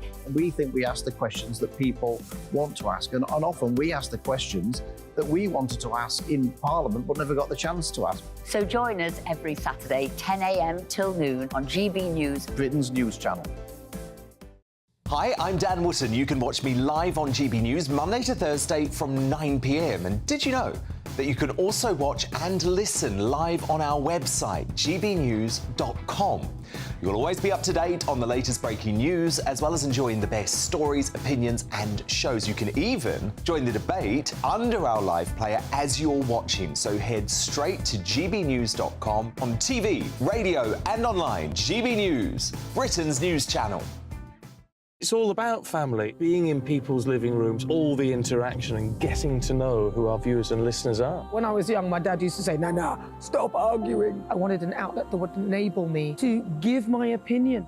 People are going through a really hard time right now, and I know that you don't feel like you're being listened to by the establishment. I came to GB News because it's the People's Channel, and I want the audience to have their say on the events of the day. We're dynamic. We do something different. Democracy shows that the wisdom of the nation is in its people. I get to travel to find out what the story is from a personal perspective. The British people aren't fools. We know when we're not being told the full story.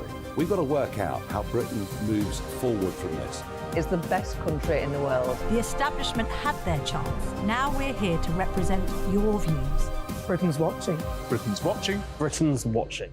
We're proud to be GB News, The People's Channel, Britain's news channel.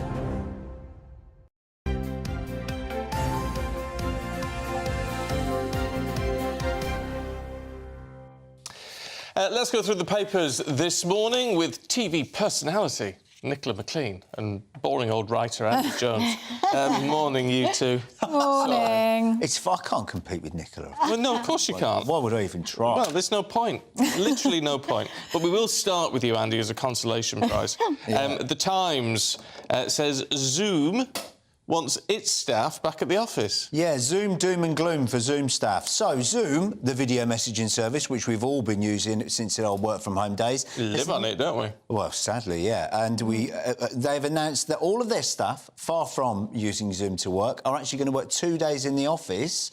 Dragging them back in the office, I know the hardship, so they can interact with each other. So you've got to say there's something when a video messaging company says you can't interact properly on video messaging all of the time. And they join Google, Amazon and rideshare car-sharing company Lyft, who have dragged their staff back to the office at least temporarily. Google have even got a hotel in California so their staff can work from a hotel.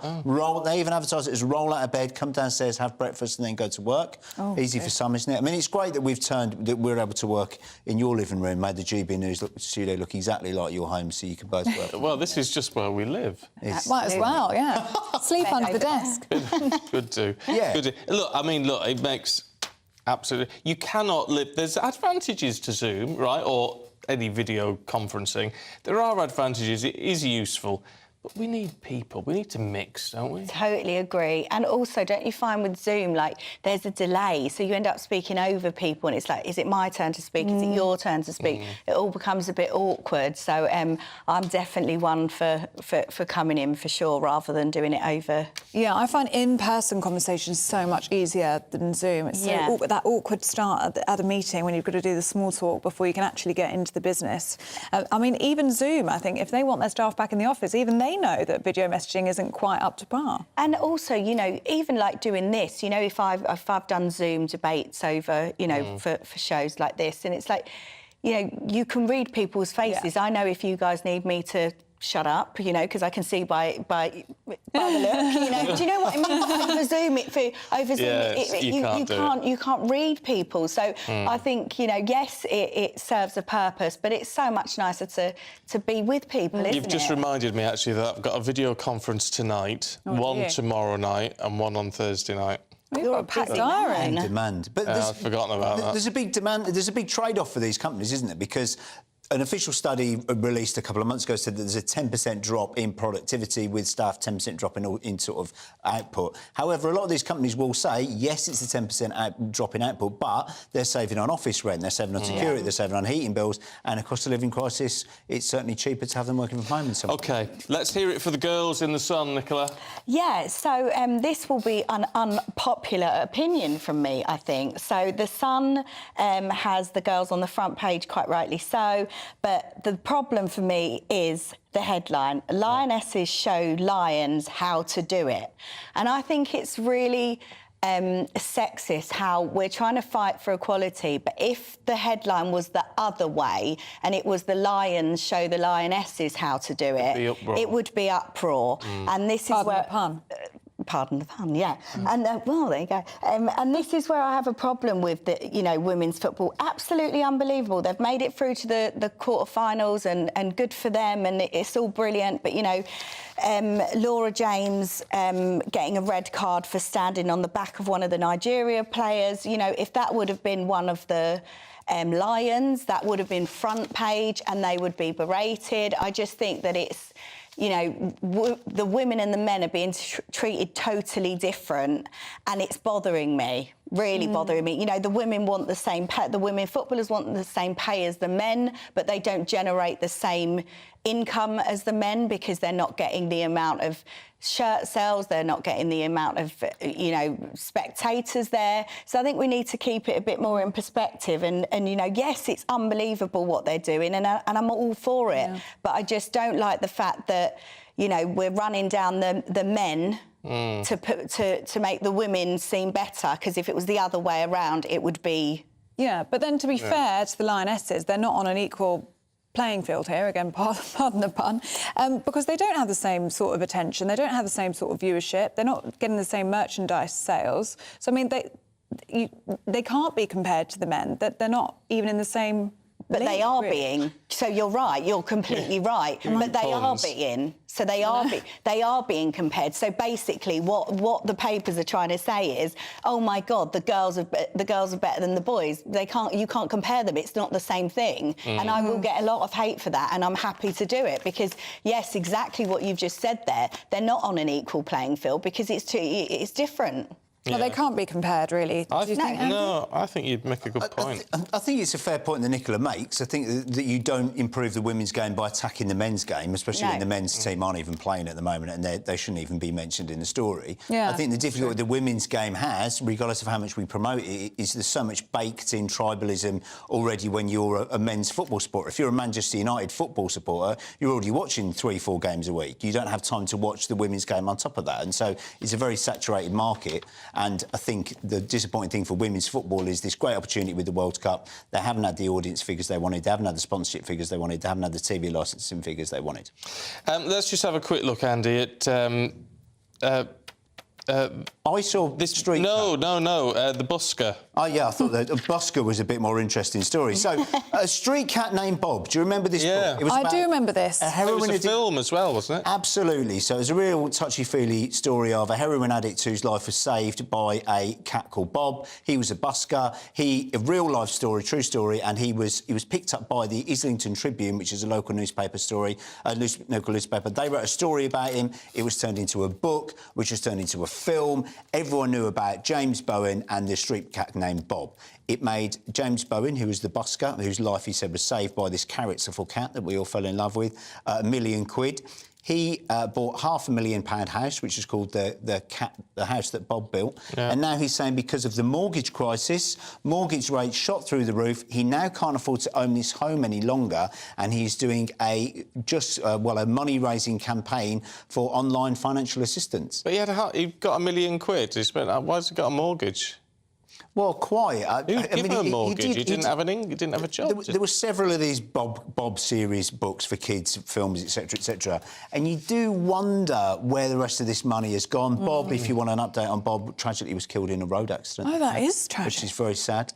And James then subsequently fell back into drug use. But again, the question is, homelessness, it's not necessarily just about getting someone off the street. It's giving them the life tools and the life skills to then go out and be a productive member of society, pay your bills, do all the day-to-day things that some people find impossible. No, fair point. It's an interesting story about the mortgage rates as well. We've got to leave it there, I'm afraid. Nicola, Andy, good to see you both. Thank you very much indeed. Thank you. Now, British Army veteran Pradeep Singh has gone on hunger strike over the Mayor of London's ULEZ expansion scheme. He stopped eating for 7 days to protest about the Mayor's clean air tax scheme, which is set to expand right across the city. Well, our reporter Paul Hawkins joins us live now from Uxbridge. Good morning to you, Paul. I mean, we know that the ultra-low emission zone has been a controversial policy, but this is a protest that's gone one step further, hasn't it?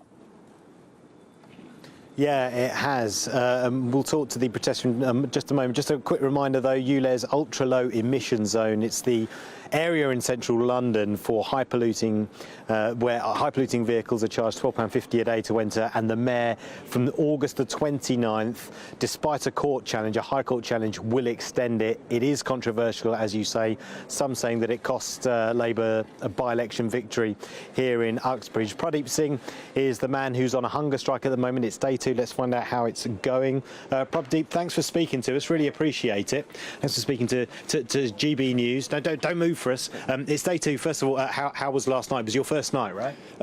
No, last night was my first night. Yeah. But I started on a Sunday around 8 o'clock. Okay. So you can include Sunday as well. Sunday, and then the Monday was second night. It's going to be the third day today and the third night. Yeah. Why are you doing this? Well, it is I'm battling against, the cost of living crisis. I started my fight last year, with the rising cost of living. And as we are already struggling, and there is another burden on the people with the ULEZ. So it has a very big effect on the, the people's life, not only economically, emotionally as well. Also, if it's a discrimination to those who cannot afford to buy upgrade the new vehicle. Even if you want to upgrade, according to the Auto Trader statistics, your compliant vehicle will cost you around 18,000 plus. Yeah. So people on low wages, they can't upgrade either. Yeah. So it is a discrimination.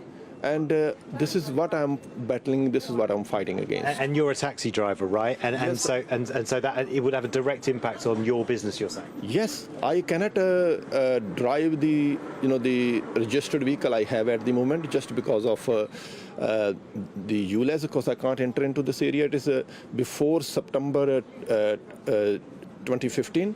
So it's not only me. It's a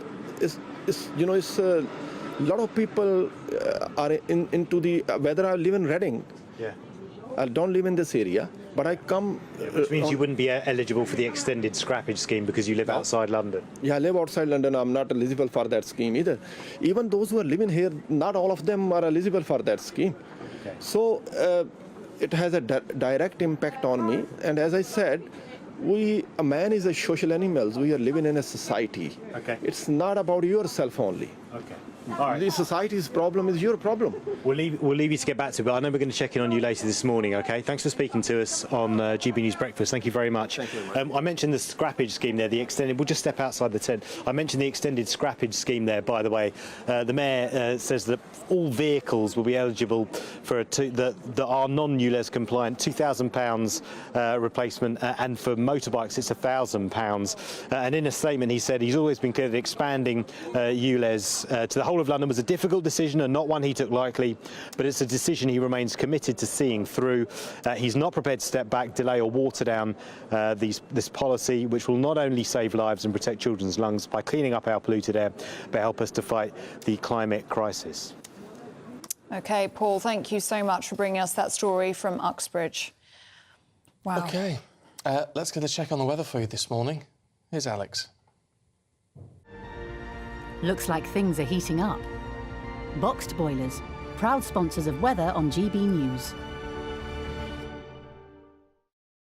Morning, I'm Alex Deakin, and this is your latest weather update from the Met Office for GB News. It's going to get a bit warmer over the next few days, but still on the cool side today, with a north-south split. Dull and damp across the south. Rain and drizzle has been trickling in. A murky old start to the day around the coast of South Wales and southwest England. That rain and drizzle is heading up towards the Midlands, and things clouding over southeast England and East Anglia too, with some light rain trickling in here at times this afternoon. Northern England, Northern Ireland, southern central Scotland, mostly a fine day. Just a few showers in the far northeast, where it's still quite breezy. Temperatures still mostly below average for the time of year, struggling to reach 20 Celsius. Now, there will still be some of that rain around this evening across parts of the Midlands, East Anglia and the southeast. Could even be the odd heavier bit of rain for a time, but it does tend to ebb away, and most places will be clear with light winds across central and southern Scotland. Will be quite a chilly old night, actually. Temperatures well down into single figures in the countryside, and most places starting at 10 or 11 Celsius on Wednesday. But it is going to be a warmer day with a bit more sunshine around. We are going to see temperatures rising. Now, it will be quite cloudy, I suspect, tomorrow across Northern Ireland, with a little rain here, and quite murky again with mist and sea fog around the coasts further west. But many central and eastern areas will see some sunshine, and we are going to start to see temperatures rising as well, more widely over 20 Celsius on Wednesday, and warmer still on Thursday. Looks like things are heating up. Boxed boilers, proud sponsors of weather on GB News. Of you getting in touch with us this morning on the Bibby Stockholm barge. 15 asylum seekers are now on that barge. 20 of them were meant to be put on that barge yesterday, but are now not doing so. There are legal challenges. They are citing mental health concerns. Peter in Middlesex has been in touch saying, I wonder if those 20 people with mental health concerns would still have them if they were offered those 5-star apartments in Chelmsford that Mark White was talking about the other day. Very much doubt it, he says. Yeah, I hate to agree with you in a way, because it's a bit cynical, but I think you're probably right. Andy says, here's an idea. Why not ask your viewers and listeners how many would like to live on that barge? I bet you get thousands of people who would prefer that rather than the poor housing they have, or rather than being homeless. Yeah, I mean, for homeless people in this country, many would love that barge accommodation. It's simple, but it's safe. It's been used as student accommodation in other countries and things, so yeah, why not? As long as it's clean and safe, it's temporary housing. What's the problem with it? Because people living in the area don't want it there. That's the other issue with all of that, of course. It's always interesting to hear your thoughts, so keep them coming through. gbviews@gbnews.com. But do stay with us. We'll have more on the government's plans. The Live Desk with me, Mark Longhurst. And me, Pip Thompson.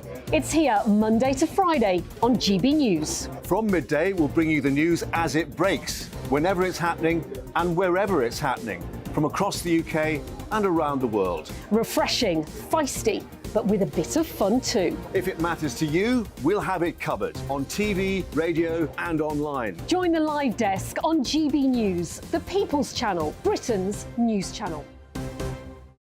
Weeknights on GB News from 6 p.m. You'll always get drama. Please stop, Michelle. I know, yeah. Please stop. Should I just shut up? Romance. You like me, I like you. There you go. There you are. Well, don't tell anybody. Adventure. Etc. That's the whole point.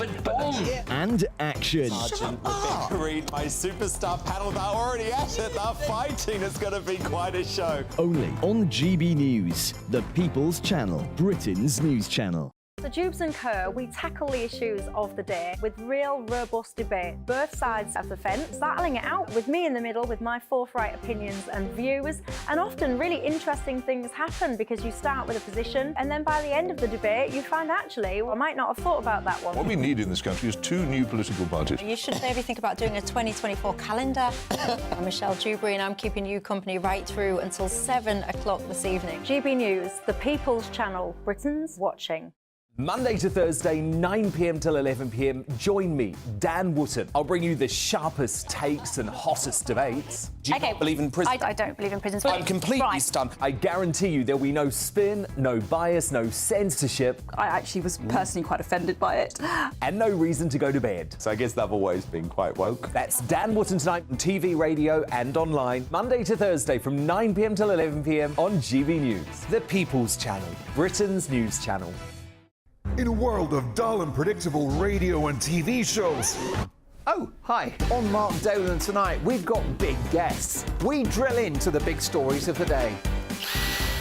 The show adds up to a brilliant listening and viewing experience. Mark Dolan Tonight is the most entertaining current affairs show ever, and that's a fact. That's Mark Dolan Tonight, Friday, Saturday and Sunday from 9.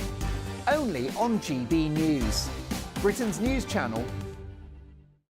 Like all families, we have arguments every now and then, but actually we agree on what the mission of GB News is, and that's the most fundamentally important thing. GB News provides the kind of platform that lets all voices be heard. We don't hold back. We're free to say what we really think. Just because some people who live in a tiny little Westminster bubble think that their particular story is important, that's not the most important story for me. And often there will be difficult stories, stories that you won't find on the establishment media. Because what people think in the north of England may be very different to what they're thinking in the home counties. We're going to carry on telling the world what life is really like for households up and down the UK. We love to be in your car, in your kitchen as you're having your breakfast. Whatever you're doing, you are part of the show. If it matters to you, it matters to us. Britain's watching. Britain's watching. Britain's watching. We're proud to be GB News, The People's Channel, Britain's news channel.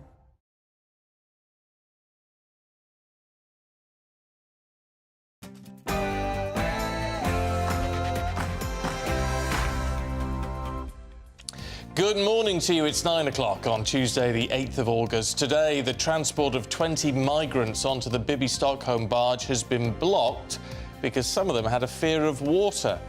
But the Home Office says it will crack down against immigration lawyers who exploit the system. 2 of the world's richest men are preparing to fight each other in a cage, live in front of the whole world. We'll be joined by cage fighter Alex Reid to talk us through the clash. Beggars belief, doesn't it? Also coming up, of course, we'll have the full weather forecast for you with Alex. A grey one today across the south, something a little brighter further north, but not warm anywhere today. However, warmer weather is on the way for Wednesday and Thursday. Join me later for a full forecast. Good morning to you. I'm Stephen Dixon. And I'm Ellie Costello, and this is Breakfast on GB News.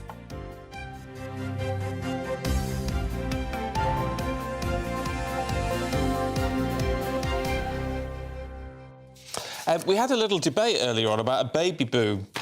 Oh, we did, yeah. Yeah, I forgot about that one. Yeah. Quite interesting. It's been a busy show. It has been a very busy show, and we were talking about whether we need to have more children to protect the population. It was always 2.1 children we used to have in the UK, and now it's gone down to 1.6, and apparently that's causing problems. My concern is that the population of the planet is absolutely escalating. Yeah. So how do you balance that out? Dave says, no, we don't need a baby boom to protect civilization. The world population has risen quickly from 2.7 billion to 8 billion and is forecast to rise to 10.4 billion. And that's a problem. And I think that is a problem. But then again, a couple we had on who are on a baby strike said they thought the population could go down to 1.5 billion. Now, how do you do that? No, exactly. We've also been talking about dangerous dogs this morning. It's the XL bullies. There's a rise in people buying those. And in response, some people are too scared to take their own dogs for a walk. They've been walking them on treadmills. That's what we've been talking about this morning. Carolyn's been in touch saying, I've had a Staffordshire Bull Terrier for many years. I show them at championship level. They are the most loving, faithful dogs, the best family dog you could have. Don't ever blame the dogs. It's the owners that are the problem. And Linda agrees. She says she also has staffies, and it's not the dogs that are dangerous, it is the owners. Yeah, well, I tend to agree, and these people who've got dogs that cause problems fall under a certain type often, don't they? People who want to have an aggressive dog, makes them look big and strong and all that sort of thing. Well, what's the answer? Is that licensing? Do you need to go to classes before you buy a certain breed? I think you should be licensed. I think you should be forced to go to classes, which you have to pay for, with certain breeds. If nothing else, that'll stop some people from getting them. They're not going to pay. It'll cost a lot of money, doesn't it? Because education is a lot of it, isn't it? It's understanding the breed. And, I mean, if you've got small children, lots of the time, perhaps it isn't appropriate to have a large dog that weighs 7 stone. No, maybe not. Yeah, perhaps not the best idea. Here's just a quick one from Roger. It's about family life in the UK. It says that successive governments have not helped families to raise children. It says, when I was in my 20s, if you were about to marry, you'd talk to the boss and normally you'd get a pay rise. Wow. Can you imagine? Can you imagine? I got married last year. Oh. Not having any children. Did you have a little conversation not having before? any children. But there you go. Wow. You get a pay rise for getting married. Well, it wouldn't happen now, would it? We probably need it now. We'll never. Quite nice, Cost though. of weddings. What a lovely idea. That is very nice, actually, very romantic. Have a quiet word with the boss when we come out the studio. I think you're owed something, Stephen. I do, yeah. Oh, dear. Well, if you experienced any of that in the good old days, let us know. gbviews@gbnews.com. Now, lawyers who coach illegal migrants to lie in order to get permission to stay in the UK could face a prison sentence as part of the government's plan to crack down on illegal migration. Well, that news comes as the first group of migrants boarded the Bibby Stockholm yesterday. 15 people got on board, but 20 didn't. They were blocked from going on board by lawyers. Well, earlier we spoke to the Lord Chancellor, who told us that the government has to be fair to individual migrants as well as to the British people. We are doing absolutely everything we can to ensure that the huge cost that the British people are facing at the moment, some £6 million a day on accommodation, is brought down. And that's why the Home Office has secured this barge. And we will do everything we properly and lawfully can to ensure that people come out of those expensive hotels onto the barge, which, you know, we think is safe and decent accommodation, so that, yes, of course, we're fair to individuals, but we've also got to be fair to the British people as well. I'd just say I feel slightly sorry for the Lord Chancellor, Alex Chalk. Oh, why is that? Because he's doing the media round, which is never a particularly pleasant thing to do, and it's his birthday today. Oh, well, happy birthday, But we Mr. Chalk. Didn't find out till after he'd been on the show, otherwise I would have said something to him. But there you go. Anyway, let's talk to our Home and Security Editor, Mark White, who's in Portland for us this morning. Look, what's going on with this, Mark, then? 15 people on board. That leaves a lot of places still to fill, and the lawyers seem to be having a field day already. Yeah, and I think we can expect that more will arrive, if not today, certainly in the coming days, as they try to move towards their goal of having up to 500 asylum seekers on this barge. But clearly, and I think we could have written the script beforehand, it was always going to be complicated by lawyers, by human rights groups, charities, other representatives of these asylums, putting in last-minute interventions. And that's what they did yesterday, advising their clients effectively not to board the buses to go to the Bibby Stockholm, and 20 of those asylum seekers did just that. Now, I understand that they have all been issued with further notices now from the Home Office warning them effectively that they have until the end of today to get back on that Bibby Stockholm barge or risk losing the support of the Home Office. Now, quite what that means we don't really know, because clearly the Home Office has a legal duty to not allow any asylum seeker to become destitute and homeless. However, they might have a case to argue that they have clearly offered accommodation on the Bibby Stockholm barge, and if they don't take up that accommodation offer, then that's up to them. But I think in arguing that, all we can see is probably more in the way of litigation that's just going to string this whole process out even further. OK, Mark White, live in Portland for us. Thank you very much. Let's cross now to Dr. Mike Jones, who's the Executive Director of Migration Watch. Good morning to you. Very good to see you this morning. So what's your reaction to the scenes at the Bibby Stockholm barge yesterday? Just 15 asylum seekers actually arriving onto the barge. It's got a capacity of 500 people. So this is moving at a snail's pace, isn't it? It is indeed. I mean, the Bibby Stockholm has accommodated homeless people in Germany, asylum seekers in the Netherlands, and it's been used to house construction workers off the coast of Scotland, off the coast of the Shetland Islands. So there's no reason why the Bibby Stockholm cannot house asylum seekers. Does it surprise me that this has moved at a snail's pace? No, it doesn't.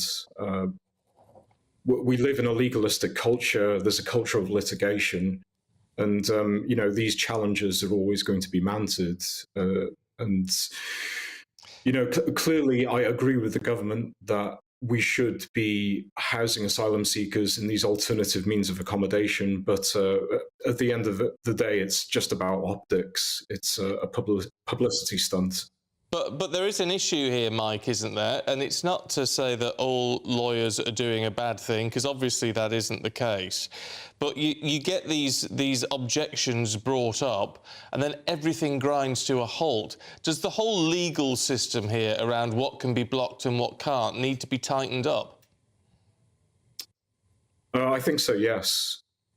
I mean, obviously, we passed the Human Rights Act in 1998. We're members of the Council of Europe, which means we're subservient to the European Court of Human Rights. You know, these are political decisions, and the Conservative Party should have reassessed the legal architecture that exists in the UK, and they haven't. You know, they've gone forward with this plan, but they haven't done their homework in advance. OK, Dr. Mike Jones, really good to see you this morning. Thank you so much for your time. Yeah, I'm sure you keep your thoughts coming through on that. gbviews@gbnews.com. Now, a YouGov poll seen by GB News suggests that the majority of us support a ban on the American XL bully breed of dog. Well, the XL bully is in the spotlight after it was responsible for 9 out of the 21 fatal attacks on humans in the past 2 years. Well, let's talk to our investigative reporter, Charlie Peters, as well as the academic Lawrence Newport. Good to see you both this morning.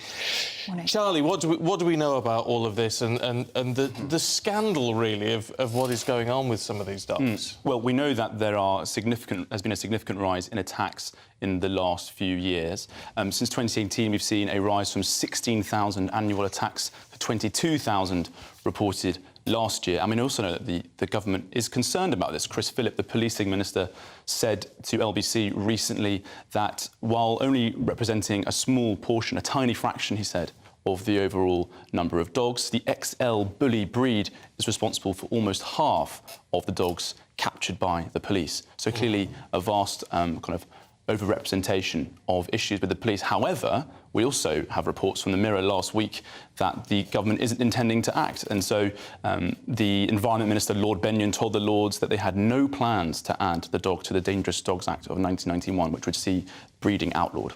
Right. Are we right to blame the breed here, though? We've had a series of emails from viewers in this morning who said it's never the dog's fault, it is the owners. And we know during lockdown we saw a surge in dog ownership in this country. Is this just people who shouldn't be breeding animals, shouldn't be owning animals, and they are the reason why these dogs go on to attack people? It's clear that there are issues with poor ownership, for sure, but the figures within the different breeds for attacks do seem to suggest that there is a particular problem with this breed as it is. And indeed, as the polling that we've seen shows, the public seem to agree with that view. We see 57% in favour of a ban on this breed, just 17% opposed, and a majority of all voters for all major political parties also supporting a ban. 69% of Conservatives, 67% of Brexiteers. So clearly a serious amount of support for this ban and confusion, I believe, at government inaction. Lawrence, you commissioned this poll. Why did you feel there was a need to look at this in more detail? Well, so around about 6 months ago, I started to notice that there were a lot of reports of deaths and killings by one particular breed, the American Bully. When I looked into it, I found that not only were there a huge number of deaths attributed to this breed, but it was the highest number of deaths we've seen really since records began. And the jump in just a single year, we went from maybe 4 deaths to 10 in a single year, and nearly all of them were the American Bully breed.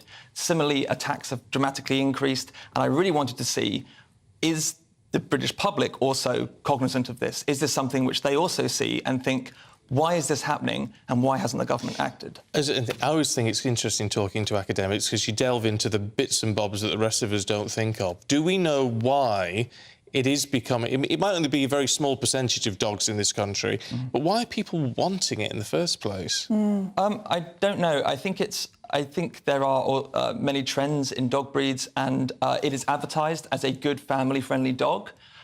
Even though these are dogs bred from fighting stock, pit bull stock in America, and intensively bred for much larger muscle mass and size. They're triple the size of a pit bull, and they are largely inbred because there's not much breeding stock. They're only a 30-year-old breed. So these dogs are marketed as if they're family-friendly dogs, and I think people are buying them often for quite a bit of money, and then finding that's not necessarily actually the case. I mean, there's so much money in it, isn't it, which is one of the issues. I mean, you touched there on government inaction. What can the government do to actually stop this? Do you want to see dog licensing? Well, at the moment, we have the Dangerous Dogs Act, which allows the Environment Secretary to simply add a fighting breed dog to the banned dogs list. There is an argument these dogs should already technically be banned because we banned not just pit bulls, but pit bull types, and these dogs are majority pit bull. For some reason, though, a loophole was used, and they have been able to kind of go under the radar because government simply hasn't updated the guidance. That could change literally today. They could do that right now. Yeah. Within all of this, though, it also boils down to the argument, bad owners or bad dogs. And you can't blame for the dogs for this, even if they've been bred for this. You know, it's all about the responsibility of owners to be careful about what they're buying and be careful how they raise an animal.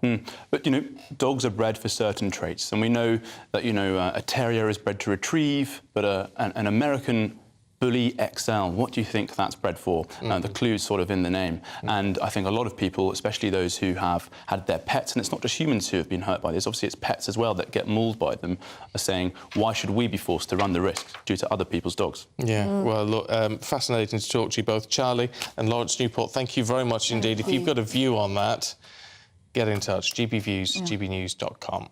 Well, terrifying, really, that it's been marketed, as Lawrence says, as a family dog. So it's people bringing them into their family homes with children around, which is perhaps why we've seen these sorts of statistics. Do your research. Do your research, like Stephen. Yeah, don't make me out to be some symbol of all the right things to do, because I'm not. To be fair, though, you have researched this very well. He's getting a puppy in 3 weeks, and you're very across Ridgeback, it. and they're a big dog, but they've got a lovely temperament.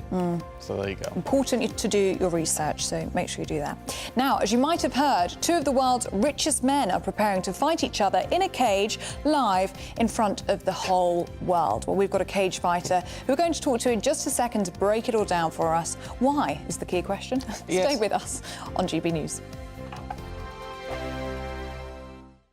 What you get for breakfast is something that, if we do our jobs right, you will wake up to news that you didn't know the night before. It's a conversation. It's not just me and Eamonn. We want to get to know you, and we want you to get to know us. From 6, it's Breakfast with Eamonn and Isabel. Monday to Thursdays on GB News. Britain's news channel. Westminster is going around in ever-decreasing circles, followed by the media. Britain is broken. How on earth did we get into this mess? But more importantly, how do we get out of it? Join me at 7 p.m, Mondays to Thursdays on Farage, here on GB News. We will have open, rational debate. We've got to work out how Britain moves forward from this. Join us here on GB News, the People's Channel. Britain is watching. When the news happens, it happens here. And really important breaking news. Breaking news this morning. On TV, radio and online, the news starts here on Britain's Newsroom. All the biggest stories and the answers that you need from across the UK and beyond. Join Britain's Newsroom from 9:30 on GB News. The People's Channel, Britain's news channel. Join me, Patrick Christie's, Monday to Friday, 3 till 6. We tackle the day's news agenda like you've never seen before. It's high tempo, high octane, the most controversial topics and the best guests. You will not be able to take your eyes and ears off it. I'm not afraid to ask the questions that you really want answered. 3 till 6 p.m, Monday to Friday on GB News, the People's Channel, Britain's news channel. People in Britain, they love free speech, but they also love fair play. I don't care if I'm speaking somebody from a trade union, from the Labour Party, somebody from the SNP. And I think the viewers like to see that actually we can challenge one another, but in a positive way. We think we ask the questions that people want to ask, and often we ask the questions that we wanted to ask in Parliament but never got the chance to ask. So join us every Saturday, 10 a.m. till noon on GB News, Britain's news channel. Hi, I'm Dan Wootton. You can watch me live on GB News Monday to Thursday from 9 p.m. And did you know that you can also watch and listen live on our website, gbnews.com? You'll always be up to date on the latest breaking news, as well as enjoying the best stories, opinions and shows. You can even join the debate under our live player as you're watching. So head straight to gbnews.com on TV, radio and online. GB News, Britain's news channel. It's all about family, being in people's living rooms, all the interaction and getting to know who our viewers and listeners are. When I was young, my dad used to say, "Nah, stop arguing." I wanted an outlet that would enable me to give my opinion. People are going through a really hard time right now, and I know that you don't feel like you're being listened to by the establishment. I came to GB News because it's the People's Channel, and I want the audience to have their say on the events of the day. We're dynamic. We do something different. Democracy shows that the wisdom of the nation is in its people.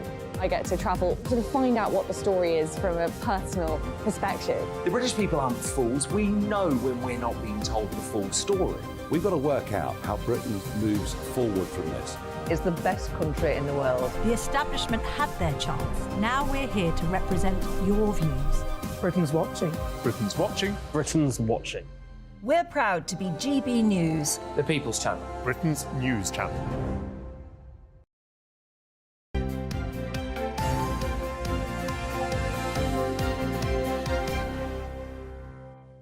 Now, a war of words has broken out between billionaire rivals Mark Zuckerberg and Elon Musk ahead of their real-life cage-fighting match. Yes, Twitter boss Elon Musk, or X as it's now called, said he would stream the face-off on his site, prompting Threads owner Zuckerberg to suggest it's streamed on a more reliable platform. So who better to break down this surreal story than famed cage fighter Alex Reid, who's here. Good to see you this morning. Morning, guys. Look, when we talk about cage fighting, what are we actually on about? Yeah, a good question, because you just asked me, is it mixed martial arts, MMA or cage fighting? Now, anybody who fights in a cage could be called a cage fighter. Like we've got Tyson Fury agreed to fight an ex-heavyweight MMA champion in a cage, but under boxing rules. Is that a cage fight or is it MMA? Yeah, I don't know.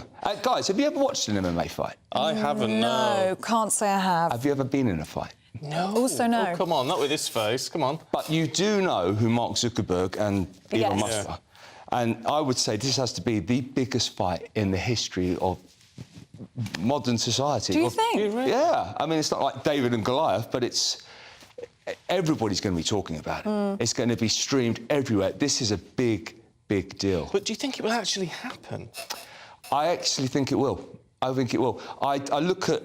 I would favour more. I would say Zuckerberg has the advantage because he's been training, whereas and he's a little bit younger, a little bit lighter. He's doing his jiu-jitsu. There's 4 main disciplines in MMA: jiu-jitsu, boxing, kickboxing and wrestling.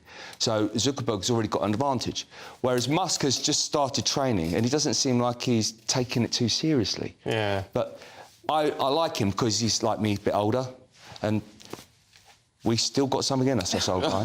So it's all to play for Elon Musk. And what sort of training do they need to be doing right now, Alex? As I just said, they have to cover the 4 disciplines: boxing, striking, wrestling, grappling. They have to be... They're older.